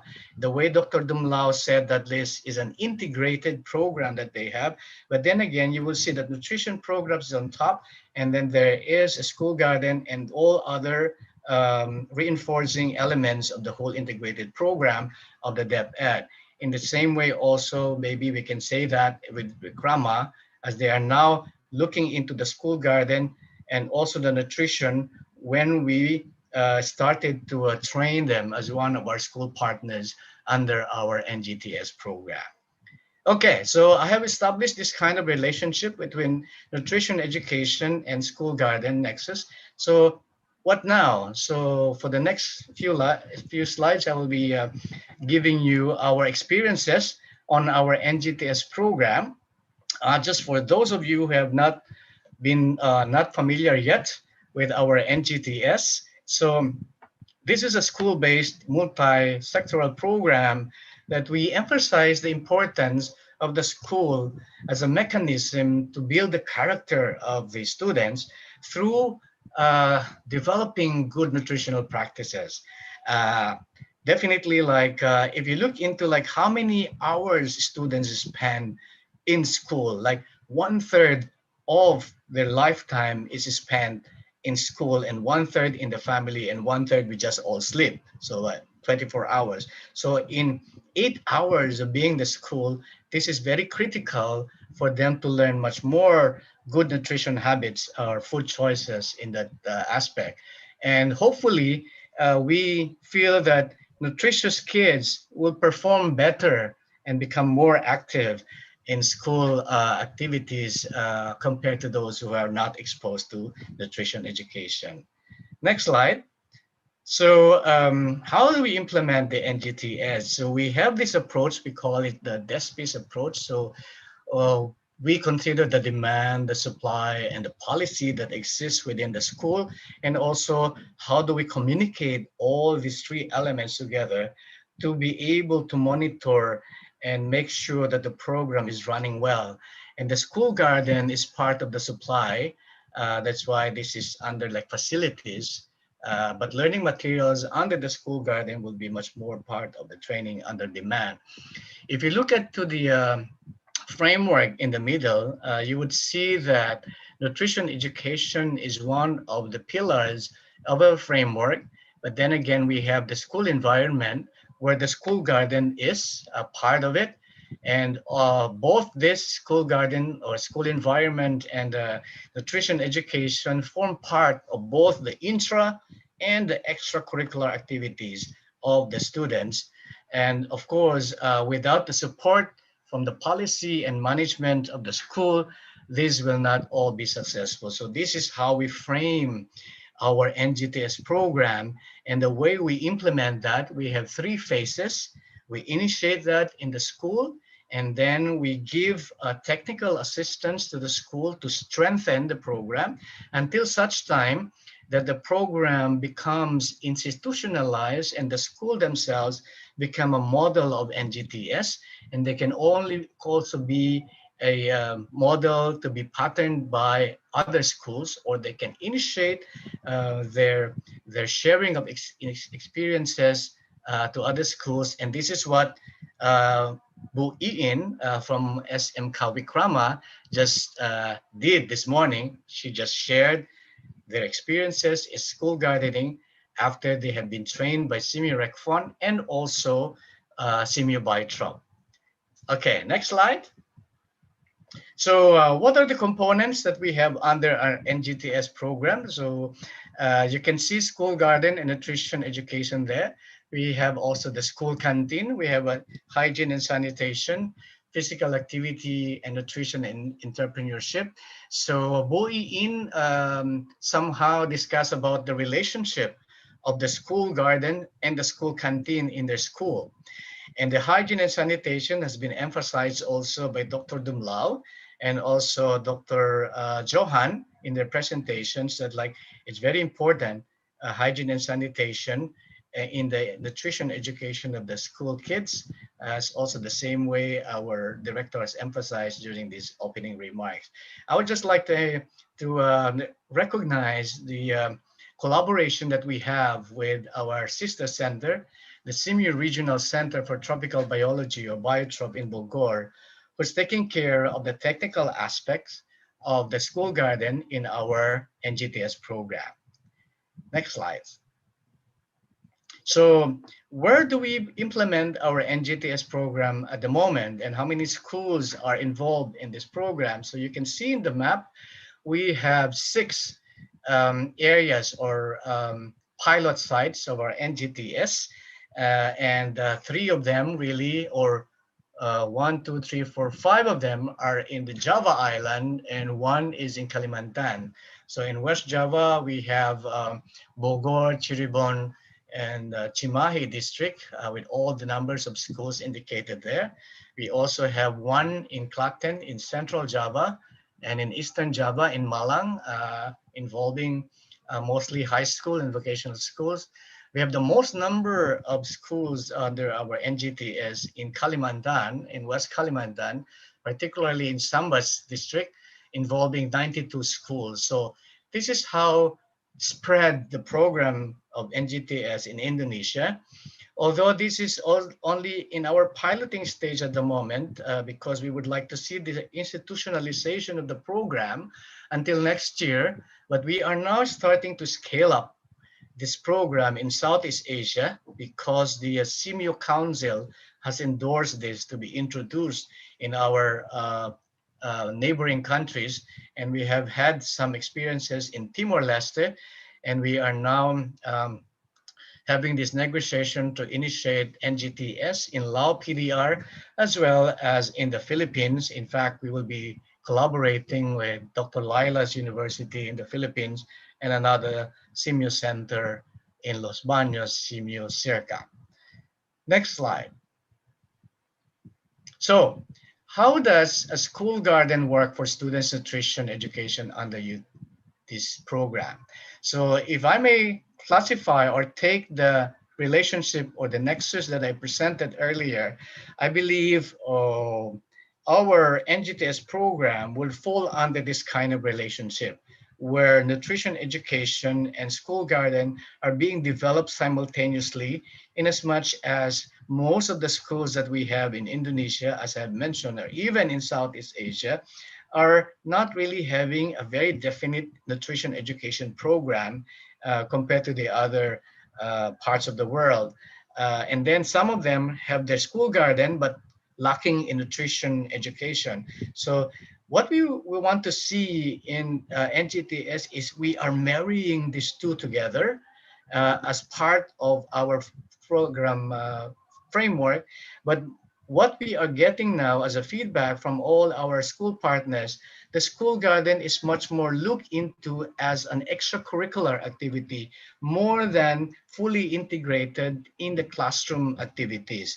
But nevertheless, this is already a progress in the making under this NGTS program that we have. Next slide. So I will just be presenting to you or sharing with you how we are operationalizing the school garden as a learning tool for students' nutrition education under a program. In fact, these are some of these photos, or most of these photos, are shared by school teachers who have been trained under our NGTS programs. And how do they operationalize that? So like the school garden really enables the student to understand how plants as food source are produced and harvested. Maybe because some of us, like myself also, like, where did all these vegetables come from?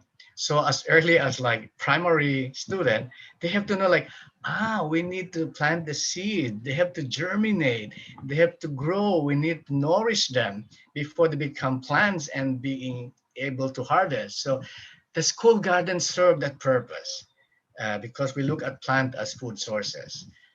Next. And under the NGTS program also, part of the activities that the teachers are doing is they enable the students to become familiar with the plants. So they get to know the plants, like what is a kangkong, what is tarong, what is eggplant, what is petchai, and all this stuff. So they can get familiar, and so they will be at ease when they want to eat that. And if you look into the photo on the right side, the bigger one, there's one activity of one of our training alumni in Bandung that she requested the students to really research on the nutrient content of samhong. I'm not really familiar with the vegetable. It looked like a petchai maybe in the Philippines, but it's good because this is how the students learn about it. Like, it's not just like, this is just a plant, but there are nutrients within that that would help us to grow healthy and strong. So as early as elementary, they have to learn about it, and this is how school garden helps. Next slide. Next slide, please.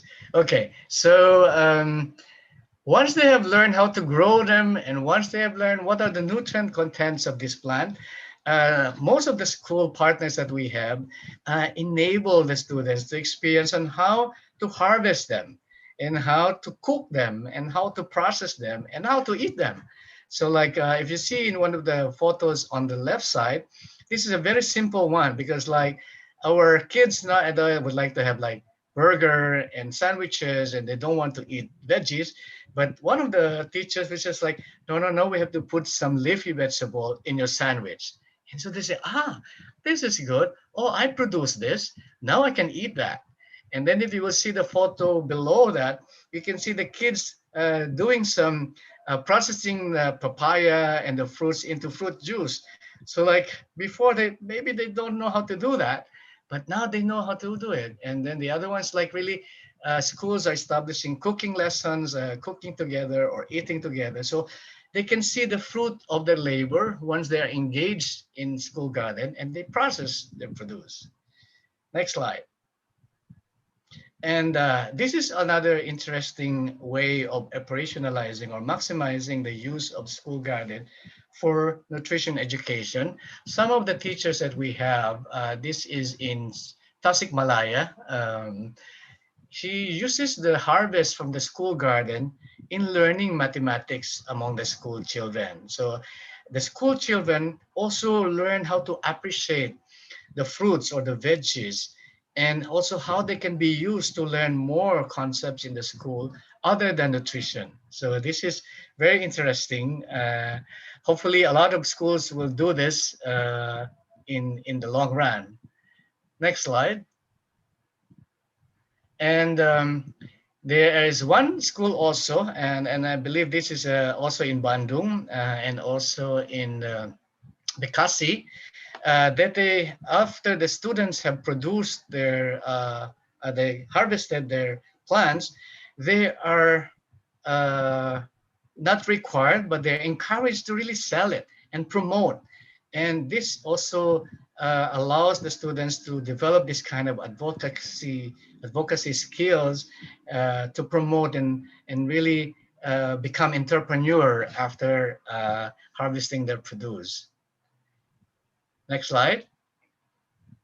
So all these experiences of our training alumni and also the training alumni of SEAMEO Biotrop are really worth publishing. So our center came up with this idea of like integrating and compiling all these experiences of the teachers into one book, which we call Edukasi Gizi Berbasis Kebun Sekolah. This was originally in Bahasa Indonesia, but we are now translating it, or we have about to publish the English translation of this book within the year. And if you will see on the right photo, some of the examples of lesson plans developed by our training alumni on how to use the school garden for nutrition education. And I believe there are a lot more teachers out there who have developed their own lesson plans on how to teach nutrition education using the school gardens. And we would like you to share that with us. And so we can enhance this kind of reference material, which you can upload or, I mean, access from our website, www or www.seameorecfon.org. Okay, so those are the things on how we operationalize our school garden to teach our students about nutrition education. But then again, like what Bu Iin said, there are a lot of challenges, and Bu Iin mentioned some of these challenges that are I'll be presenting also. But more than the challenges, I'll be giving some possible solutions on how to address these challenges. So we have heard about like, our school has limited space or the soil is not fertile, something like that. But Bui in school has proven that like rooftop gardening or vertical gardening or pot gardening can be some of the techniques, or even hydroponics can really address this challenge of having a limited space and having an infertile soil by using compost. And some of the schools also from our program would always say that as a teacher, I don't know anything about gardening, even though they receive like 1 or 2 hours of lecture during our training. But then again, we encourage them that to attend more workshops. Search the internet. There's a lot of information about gardening in the internet, or seek the help of the local farmers. If you are located in the rural areas, there are a lot of practitioners there, and much more. You communicate with some of the teachers that you have been a friend with in the Facebook or in the WhatsApp. In fact, in our NGTS program, we developed and established this WhatsApp group of the school garden. And every day there are exchanges of experiences among the teachers on how they grow and how they use the school garden. So it's just a matter of establishing your network as a teacher to learn more about gardening. And some schools also would say like, especially here in Indonesia, most of the partner schools that we have said like it's really having difficulty in integrating nutrition education to our school garden in our extracurricular activities. So like again, the experiences of Philippines and also Buiin can show that there are a lot of ways, and you can search the internet. There are a lot of guidebooks, and you can use also our guidebook. We have also a lot of lesson plans there that you can adapt and modify if you want to, and then try to brainstorm with your colleagues. And once again, I would really encourage you to join a lot of discussion groups among teachers on nutrition education. There are 3 more challenges in the next slide. Some of the schools would say that students are not too interested, or they are involved in a limited way in the gardening activities. So like Bu Iin has mentioned, and even Dr. Dumlao and the experiences of the Philippines, it is really very important the school will have very clear policies on why they have the school garden and how to use that. And also, you should be able to have some incentives to the students' involvement in the way they will need to maintain the school garden in relation to their school performance and how you will grade them. But definitely not use that as a sanction if they are not involved in the school garden activities. Let's be positive about reinforcement on this area. And of course, limited funding will always be the case in most schools, especially those under the government schools. If you would notice how different it is with Bui in case, because they are operating as a private school and they have the foundation, and the foundation supports them in their school gardening. But nevertheless, for limited funding, the local government is always there. The Department of Agriculture, the Ministry of Agriculture for the seeds. There's a community of farmers that can help. Parents and alumni associations and even agricultural companies can be sought after for funding your school gardens. And last, there are some cases because like in Indonesia, we are spread over 3 time zones, and the weather changes from one time zone area to the other, and the weather conditions will be very significant on the way to use the school garden as a learning tool when it's rainy season, or even in emergency situation right now that we have the pandemic. So it's a matter of scheduling the activities according to the season. Or nowadays, as we have been counseling our teachers in our NGTS monitoring, is to encourage them to bring the concepts of gardening at home, so the students can practice simple hydroponics or like pot gardening, and they just have to take the photo and then they would see how the plants are growing. So these are common challenges, common in a way just because these are very um, experienced by most of the schools that we have, but there are solutions. It's just a matter of creativity and exploring and getting outside of the box. So I'll be moving into the last slide of my presentation. After discussing all those things prior, there are 6 take-home messages that I would like to give to our viewers. One, and this is also emphasized by both of our speakers, Dr. Dumlao and also Dr. Bu Iin, that school garden is no doubt a potential educational tool that would enhance the knowledge and attitude of our students as regards food and nutrition towards their overall well-being. The second one is like, it's really important that we integrate school garden in our curriculum. It's not just like a separate facility, but because the school garden is a very critical component to learn, through which students learn about nutrition education. The third take-home message that I will give is that like um, we need to contextualize the way we will be establishing our school garden. It's not because we are limited in space. It's not because our soil is infertile. It's not because, oh, we have so much limited funds, but we have to see what is appropriate in our school when we develop this kind of school garden. It could be very simple, but the point is like, you know how to use that in the way you will educate your students as regards nutrition. So, and then this is also a way of like looking into the capabilities of your teachers and the students on how to explore this kind of school garden that you will be creating in your respective school.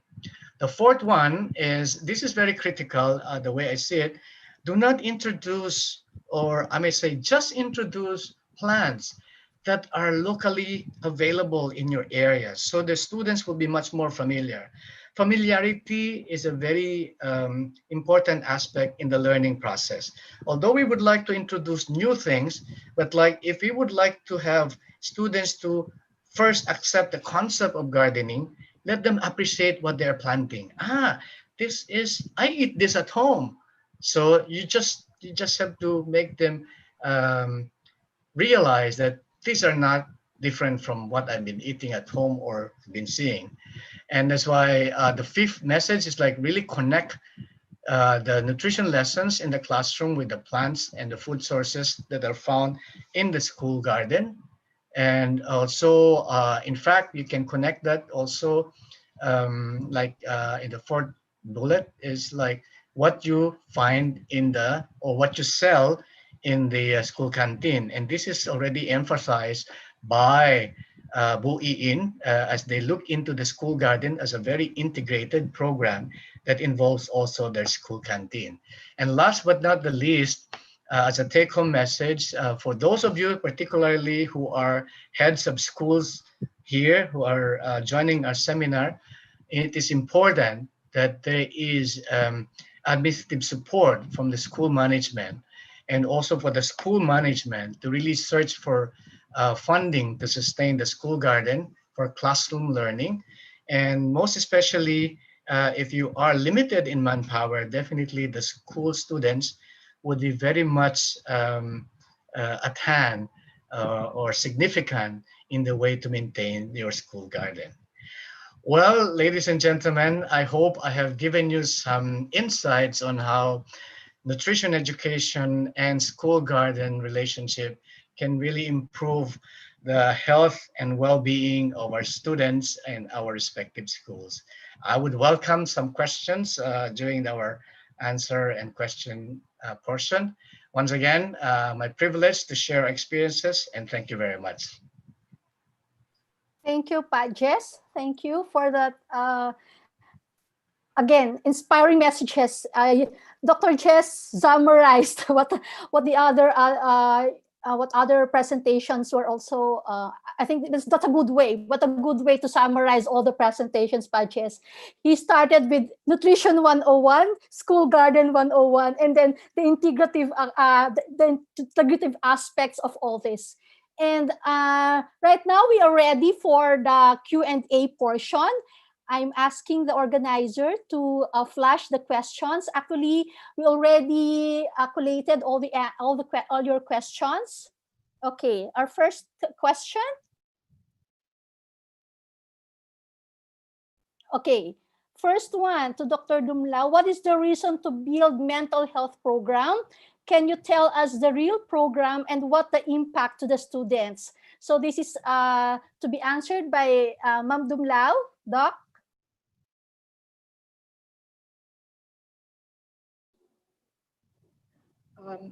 One of the flagship programs of the Department of Education is school mental health. And it is really important to ensure that the development of the child or the learner is holistic. So they should develop physically, emotionally, and spiritually and mentally. And it's important to ensure that there is a positive learning environment which will protect them and make them more engaging in the teaching and learning process. Can you tell us the real program and what the impact to the students? We have several programs related to school mental health for our learners, and mental health is also concepts of mental health is also integrated in the curriculum. How to build, how to manage emotions, how to build healthy relationships, how teachers can identify high risk behaviors. There are also lessons integrated on how the family can also provide a positive environment.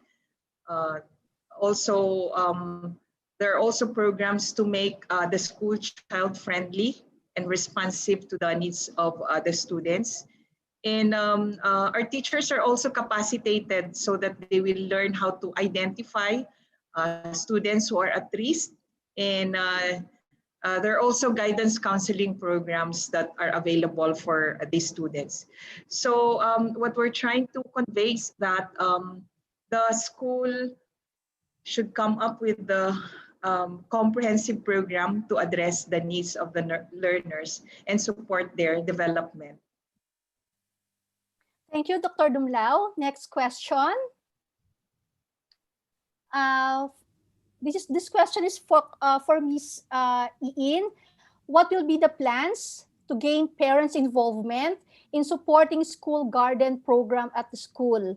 I think one of your challenges is really how to involve the parents in the school garden. Oke, Ibu Iin, untuk pertanyaan nomor 1, apakah rencana yang akan dibuat agar para orang tua siswa ini dapat terlibat dalam mendukung school garden program di sekolah? Ya, terima kasih pertanyaannya. I will deliver in bahasa. Ya. Silakan Bu. Ya, orang tua akan dilibatkan dalam mendukung program sekolah ini melalui kegiatan parenting. All the student teacher will be involved in parenting program that the school has right now. Kegiatan parenting untuk orang tua biasanya pada umumnya hanya sekitar bagaimana pengembangan karir siswa, kemudian masalah-masalah, namun sekarang akan diintegrasikan dengan bagaimana mengintegrasikan isu nutrisi, isu gizi ke dalam kegiatan parenting. In Ibu Iin schools, there are a parenting program that already focus on the student career, but start from now, she is planning to have those programs that integrated with the nutrition program. Okay. Kegiatan parenting. Is that all? Ya, satu lagi. One more, excuse me. Kegiatan parenting salah satunya yang sudah diinisiasi oleh sekolah adalah bagaimana orang tua menyusun menu sarapan sehat. Okay, one of the activity of this parenting program, at first they start with how to make a good health breakfast for the student. No. Okay. Enough. Okay. Thank you. Thank you, Ms. Iin. For Dr. Johan, what are the challenges experienced by GIZ in scaling up the program and how to solve them? Dr. Johan? Yes, thank you. Thank you for the question and your interest in the topic. Yes, there are a couple of challenges, and perhaps I can only focus on a few. No, I think one of the earliest challenges was really sustainable financing, how to finance WASH in schools programs with existing resources in schools. But by integrating these in policy, we were able to somehow address this. Especially also in Indonesia and in the Philippines, school level funds also became available. And with the arrival of the policy, then there is even more justification to use school level, let's say, operational funds for the implementation of these programs. The other major challenge would be, of course, compliance. Now, you have standards. There's always standards. I mean, policy and standards are everywhere, and it's really a question of implementing, like the gap between policy and implementation. So it was also the big challenge was how to incentivize schools who somehow are also autonomous on their own to try to meet the standards. And that is why monitoring and recognition became one of the cornerstones of the intervention, so that schools are guided as to what they have to do. And at the same time, they are somehow, even without any financial rewards, they are intrinsically rewarded for their efforts. And we've seen this also, that it is actually working, as seen in the data of the Philippines. Thank you. Thank you, Dr. Han. So next question, please.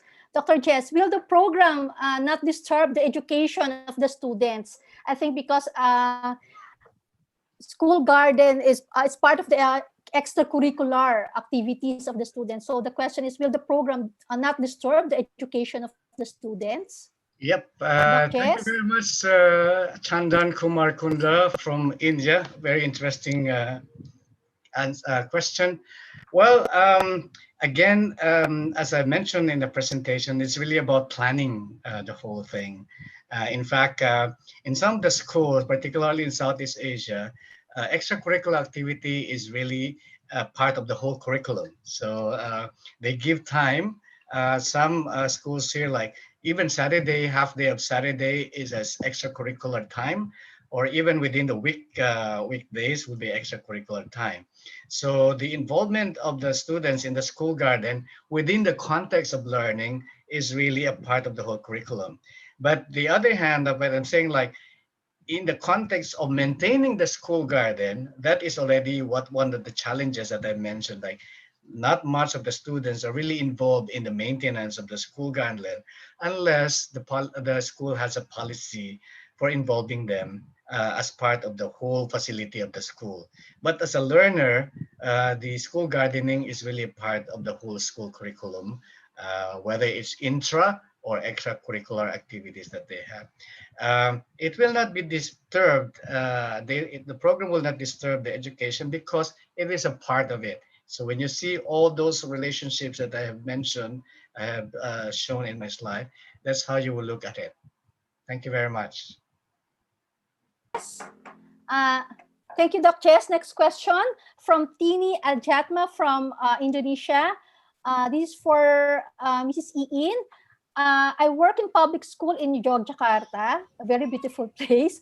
Actually, we don't have more space to make a green school, and it's limit to develop our space because of government regulation. But it will be nice if we also can get support or some support advice to develop our institution. How is the procedures to get support from SEAMEO RECFON? I think this is not only for Mrs. Iin, but also from Jess or Doc Jess. Mrs. Iin? Allow me to translate first to make more clear the questions, Ibu Iin. Mungkin pertanyaannya lebih ke sini. Saya bekerja di sekolah negeri di Yogyakarta. Katanya sebenarnya kami sudah tidak memiliki ruang untuk penghijauan mungkin ya. Dan ruang yang terbatas ini mungkin dikarenakan peraturan pemerintah yang meminta untuk memperbesar ruangan di sekolah. Tapi alangkah baiknya jika kita juga bisa mendapatkan dukungan untuk mengembangkan lembaga kita ini. Jadi dapatkah Ibu Iin memberikan informasi untuk prosedur mendapatkan support dari lembaga, contohnya seperti SEAMEO RECFON ini? Ya, SMK Wikrama juga memiliki lahan yang terbatas.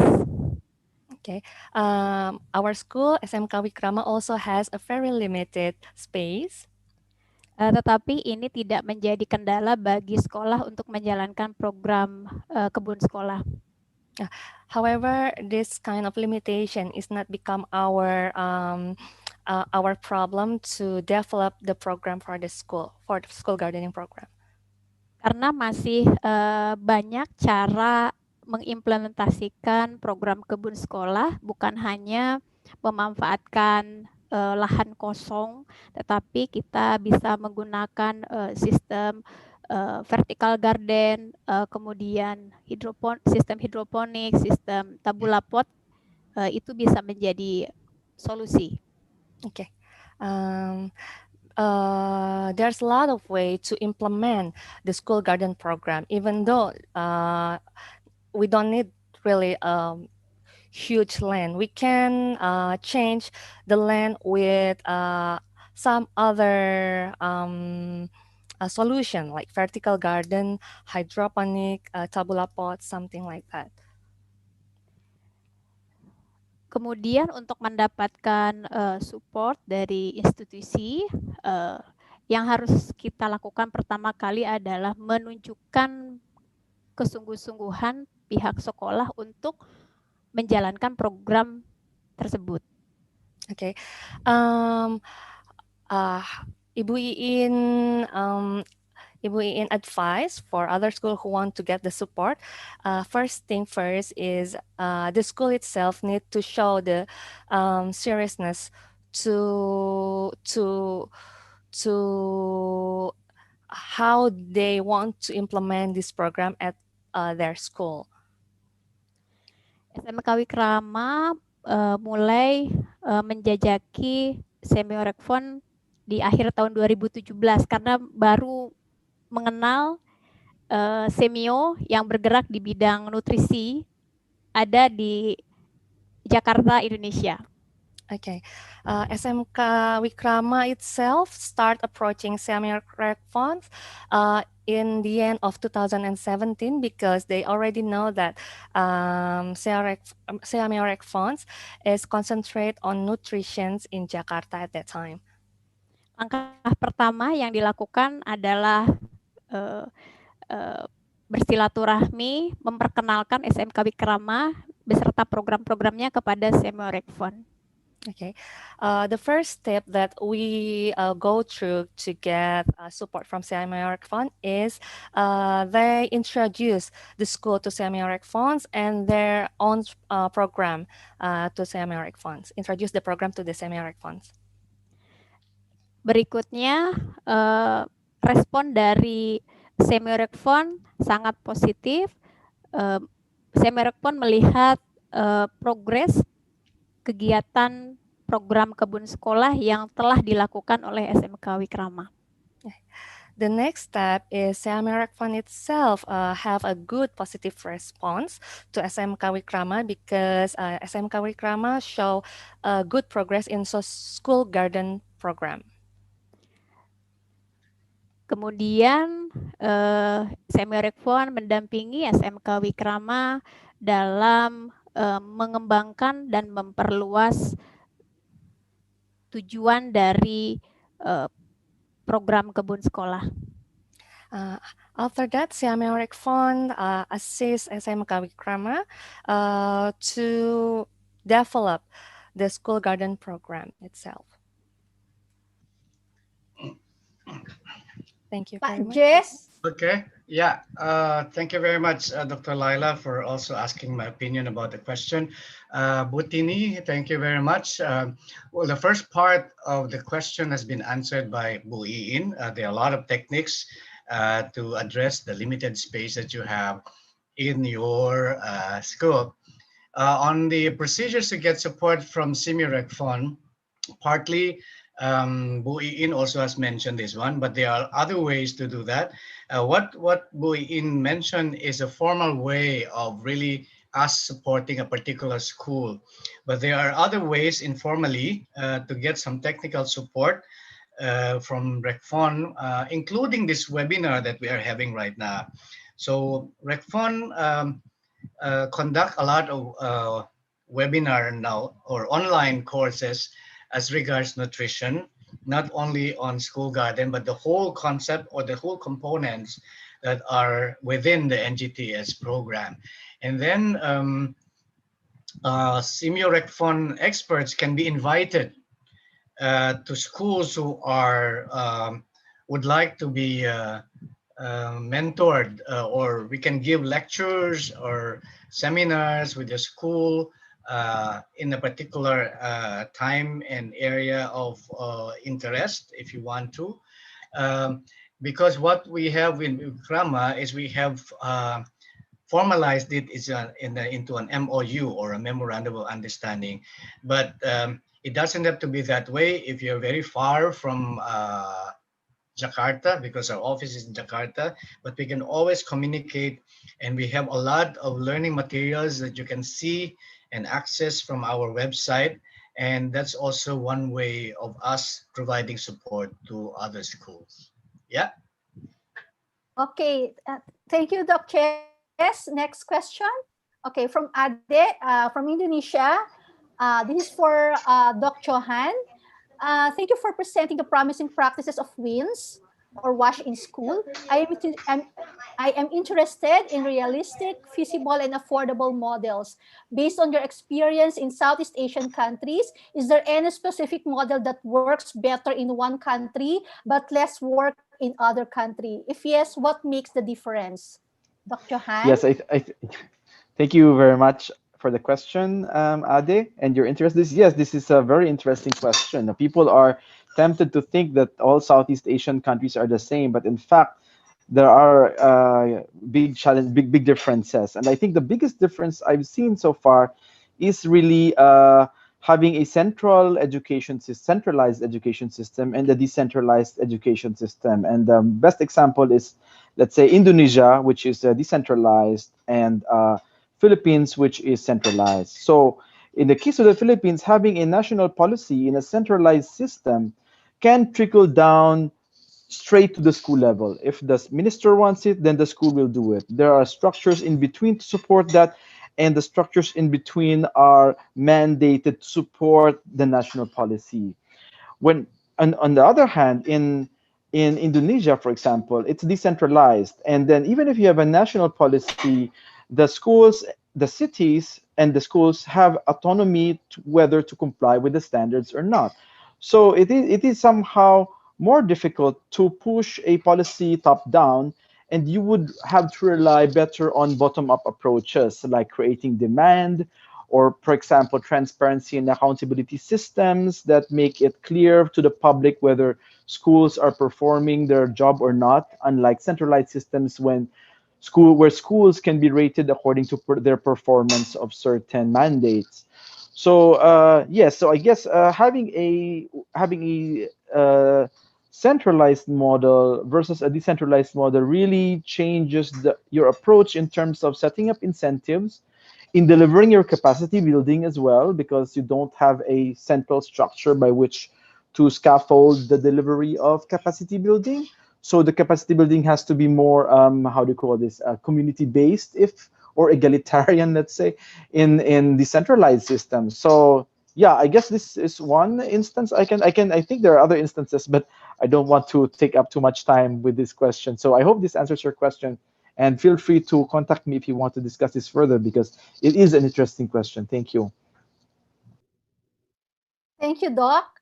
Next, this is from Dia Rizky Hutamining C from Indonesia. For Mrs. Iin, thank Bu Iin for your presentation, so inspiring. My questions are, based on your experience, can we apply this program like nursery home gardening to kindergarten? And for this program, how much budget or what is the cost in, incurred in your program? Thank you. Thank you, Dr. Leila. Let me translate it again. Ibu Iin, dari Dia Rizky Hutaminingsih. Terima kasih Bu Iin atas presentasinya, sangat menginspirasi. Pertanyaannya adalah, berdasarkan pengalaman Anda atau pengalaman SMK Wiratama Bogor, dapatkah kita menerapkan program home gardening ini dari tingkat PAUD hingga taman kanak-kanak? Kemudian untuk program ini kira-kira membutuhkan anggaran berapa banyak? Thank you very much for Dia Rizky from Indonesia. Kegiatan gardening bisa dimulai dari tingkat PAUD, tingkat TK, sampai dengan tingkat sekolah menengah atas. Okay, thank you very much. So this gardening activity can start from PAUD, kindergarten, until high school level. Hanya yang perlu menjadi pertimbangan adalah level atau tingkatan aktivitas yang disesuaikan dengan rentang usia peserta didik atau student. However, there must be become one important considerations. We have to put this garden program is based on their age. It must be different for PAUD student, kindergarten student, or for the high school student. Budget untuk program kebun sekolah pertama kali bisa memaksimalkan bekas kaleng cat dari rumah masing-masing, kemudian dibawa ke sekolah, sehingga untuk memulai program kebun sekolah bisa nol budget. Okay. First of all, the budget itself for conducting school garden program, it mustn't have a huge budget. It can be start with the use can that the student can bring to school, and then so the budget itself might be zero for the first time. I think Okay. enough. Okay, thank you. Do we have another question? Okay, Thank you. this is from Listari Octavia of Indonesia for Dr. Jess. Thank you for a very impressive presentation. But just how to apply school garden become acceptable program nationally? Wow. Uh, School garden. I'm not really sure. Thank you very much, Lestari. Are you referring to the Indonesian context, right? Okay. So school garden actually is already a part of the whole program under the Ministry of Agriculture. I think the Ministry of Agriculture in Indonesia has initiated a lot of school gardens already in some of the schools. So this is already a policy. This is already a program. But then again, whether the school garden is used as a tool for nutrition is another aspect. And that's why this is what we are now promoting under the NGTS program that we are implementing in SEAMEO RECFON. Not to treat the school garden as one single separate entity in the school, but it has to be maximized in a way that the students can learn nutrition through that. And in fact, our challenge as a center is really how to make NGTS as a national program. And this is now we are working on, because the NGTS, if you look into the components, it is already complete. There is nutrition education, there is a school garden, there is a school canteen, there is wash or the hygiene and sanitation, and other components. So these components should be looked into integratedly, not as a single entity, because if they look at that separately, they will not function to the fullest. So the school garden can be maximized in so many ways. But again, if you will be referring to the programs of the Ministry of Agriculture in Indonesia, there are already some national policies regarding school garden. Thank you very much. I hope I answered your question, Bu Lestari. You're mute, Dr. Laila. Sorry, this is for Miss Iin. What are the main lessons learned that you would like to share to other schools who are interested to have a school garden at their schools? Okay. This is question from Ade Indonesia, Ibu Iin. Apa yang menjadi pelajaran utama yang dapat Ibu Iin share ke sekolah lain yang tertarik untuk memiliki school garden program di sekolahnya? Menjalankan program kebun sekolah diawali dengan kemauan dan kesungguhan dari warga sekolah.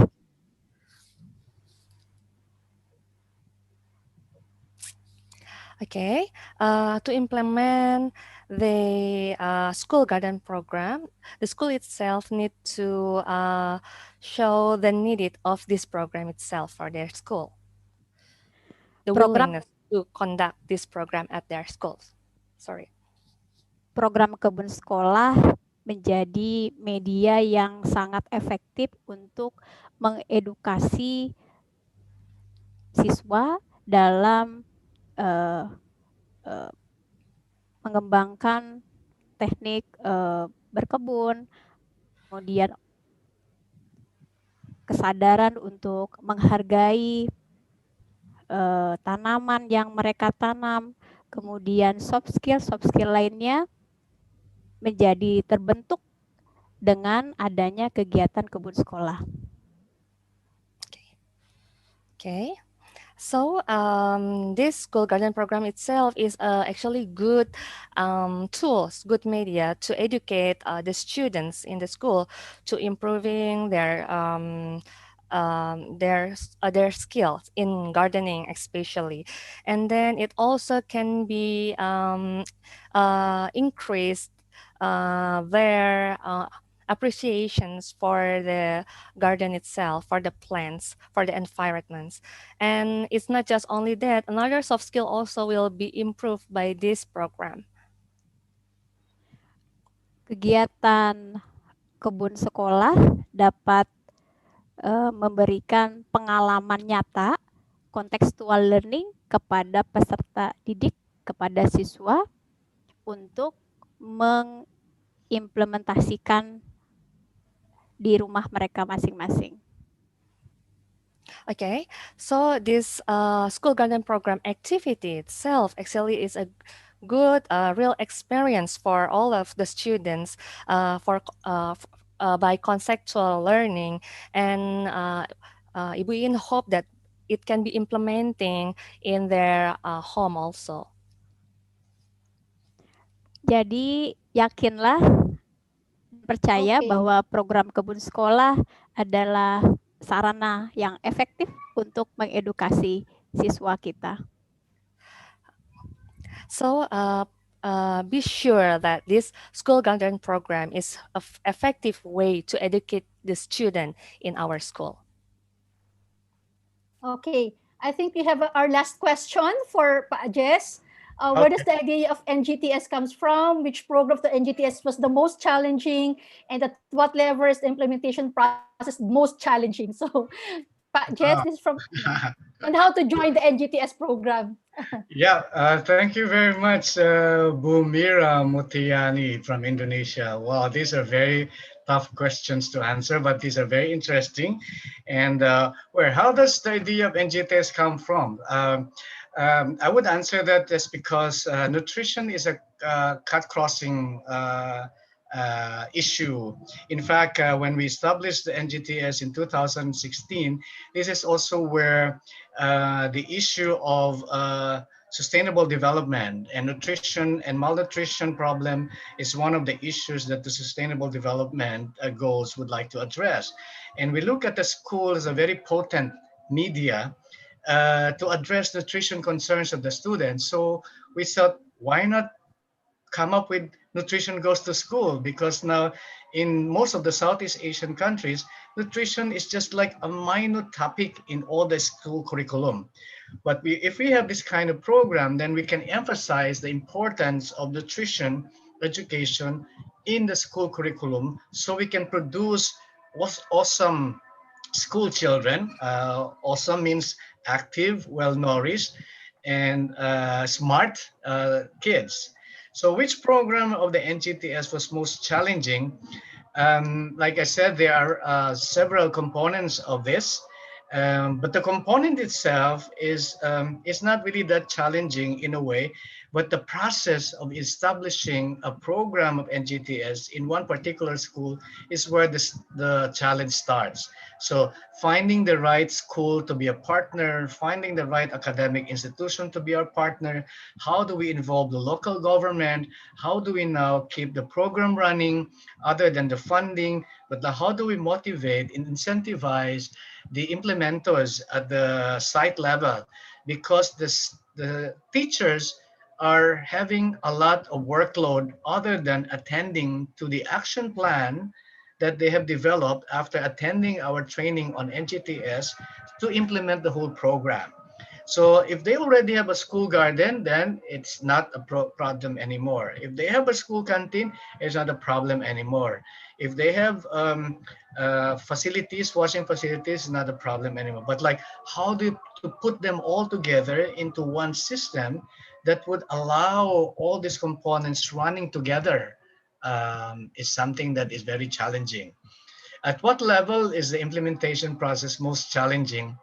Well, we look into, we adopt different approaches on how we will be implementing NGTS at the elementary level, junior and senior school, because like the level of nutritional development of the students differ from one another. So where do we focus as far as the context of nutrition is concerned? But the technique or the approach is similar because we follow the DESPIS approach, as I have mentioned earlier in my presentation. So we look into what are the demands of the school, what are the supplies that we need to provide for them, are there existing policies and management support that we can tap and reinforce the implementation of this program, and then how do we monitor that? So those are very common processes in the different levels, but maybe the way we look at it, like the senior, although they will say like these are already like 14 to 17 years old, but then again, because they have already the preconceived knowledge of what good nutrition is all about, or like, I don't need that. So more of the behavioral changes strategies that we need to provide for this adolescent student. For the elementary, because they're still young and they really respect the teachers, and whatever the teachers would say, yeah, we will follow this one. So, but then again, I would not say any, we don't have any evidence yet to say, because we have not really researched which level is really challenging to implement this. But we take all the challenges all together as a program implementer, and hopefully later on we will learn, we will share all our lessons to you, because we would like to publish our experiences in journals and even in other way of publication. Thank you very much, Bumira. Okay, so it is time. But Jess, how about this? Oh yeah, okay. That's what I have mentioned a while ago. At the moment, Yeah.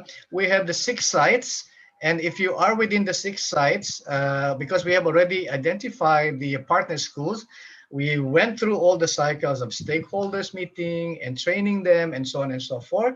But like how to join the NGTS program, there are two ways, like whether a formal school partner or just like an adapter of the concept of NGTS by attending our training or webinars like this. So now that you have learned about what NGTS is, if you want to have some support from us, just let us know.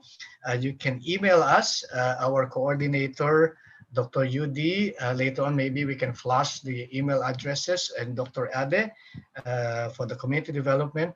And there are so many ways how to join it, but formally, we have to really see whether your school is ready, because we are doing this kind of school readiness mapping. So we provide a questionnaire and assess the readiness of the school, whether you are able to comply with the requirements of the NGTS program.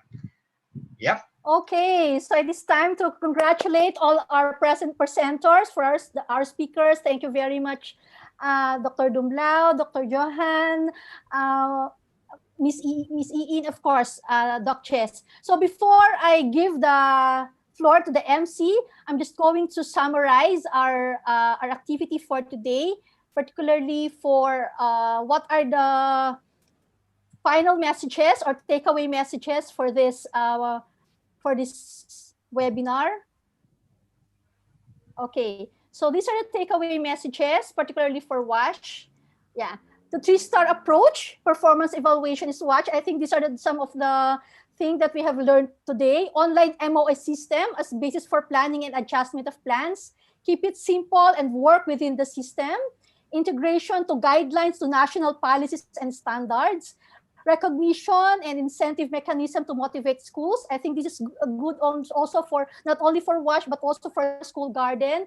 We also have the dashboard and available data. Once they see what's in the dashboard, they will become excited to implement it. And there's also this one step at a time. So there's always a starting point, okay? Don't be ambitious at one moment, okay? And then strengthening the minimum requirements.